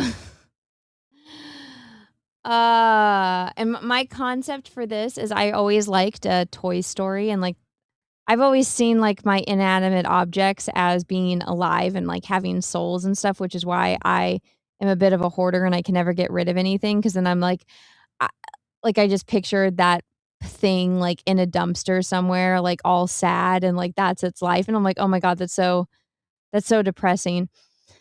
But so the concept for like this whole series was I wanted to paint like a bunch of like toys or plushies. These are all plushies from like the Disney store. And is that because in Toy Story, they have to freeze when a kid walks in or when a human walks in, they have to freeze what they're doing. So I always was like, what if they're in the middle of doing something and you like catch them? Like, so they're always doing something. So this is supposed to be like a trial for Alice. So even though Alice is like pretty much almost the smallest one here, because obviously she's in the little vial that says drink me.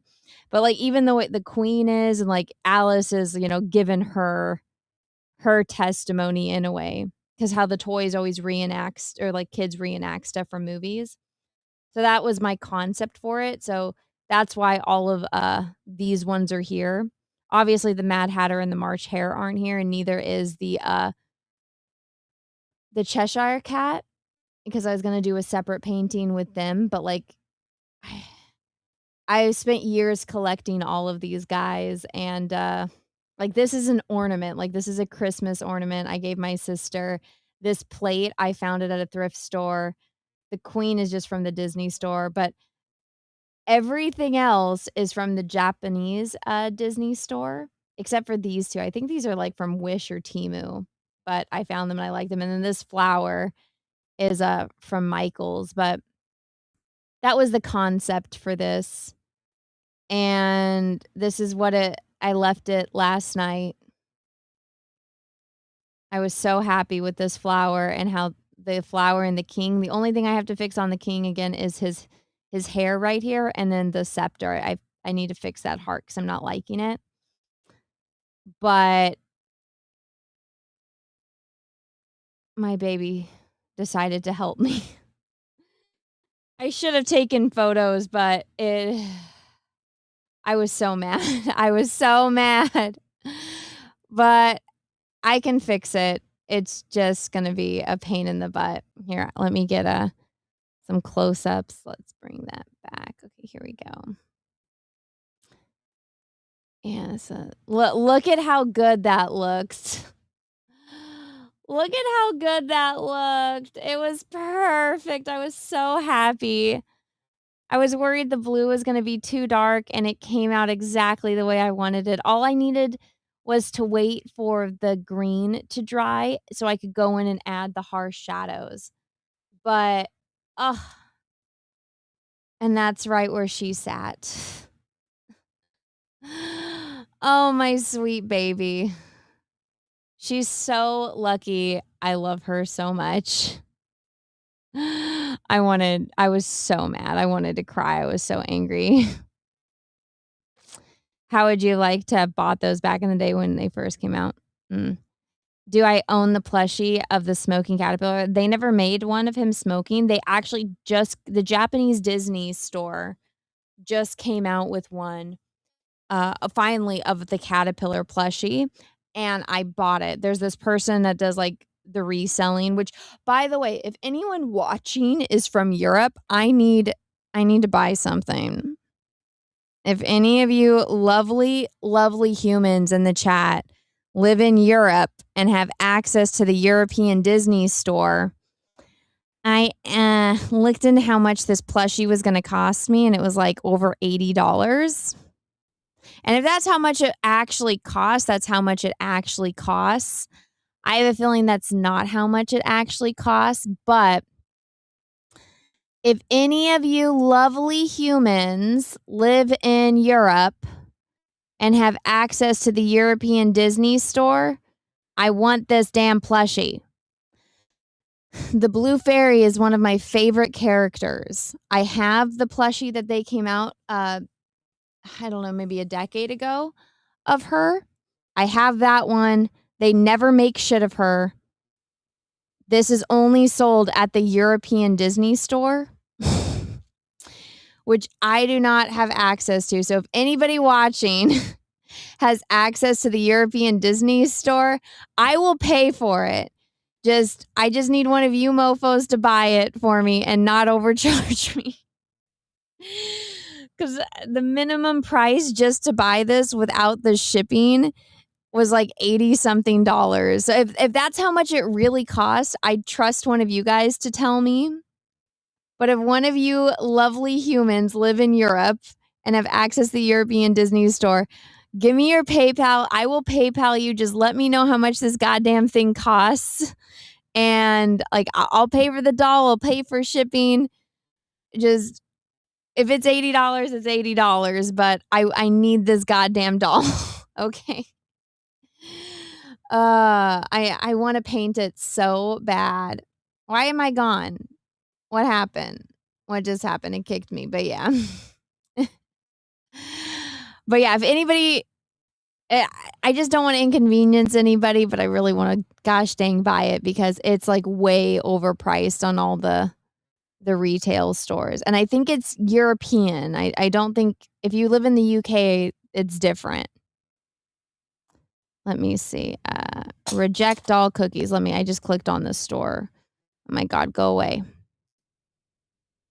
Okay, this is just like the Disney store. I don't want the Disney store. I wanted to see the European. Yeah, I don't know. But yeah, I need that one. Okay, guys. It's 10, almost 10:30.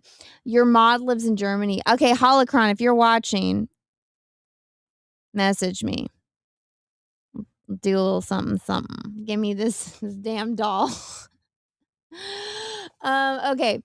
I will be back sometime tomorrow. I also, yes, I do need to review the Spider-Man movie. You guys want that? I will review it. But guys, leave me a comment. Let me know what you thought of the show. Let me find someone to raid.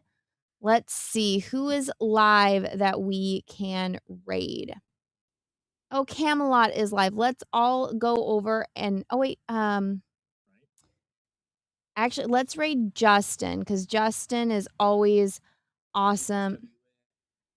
Justin's always awesome, and he always raids me. So let's go raid Justin. He's talking about Star Wars. Go over there. Let him know that I sent you. It's called Bane of the Shills.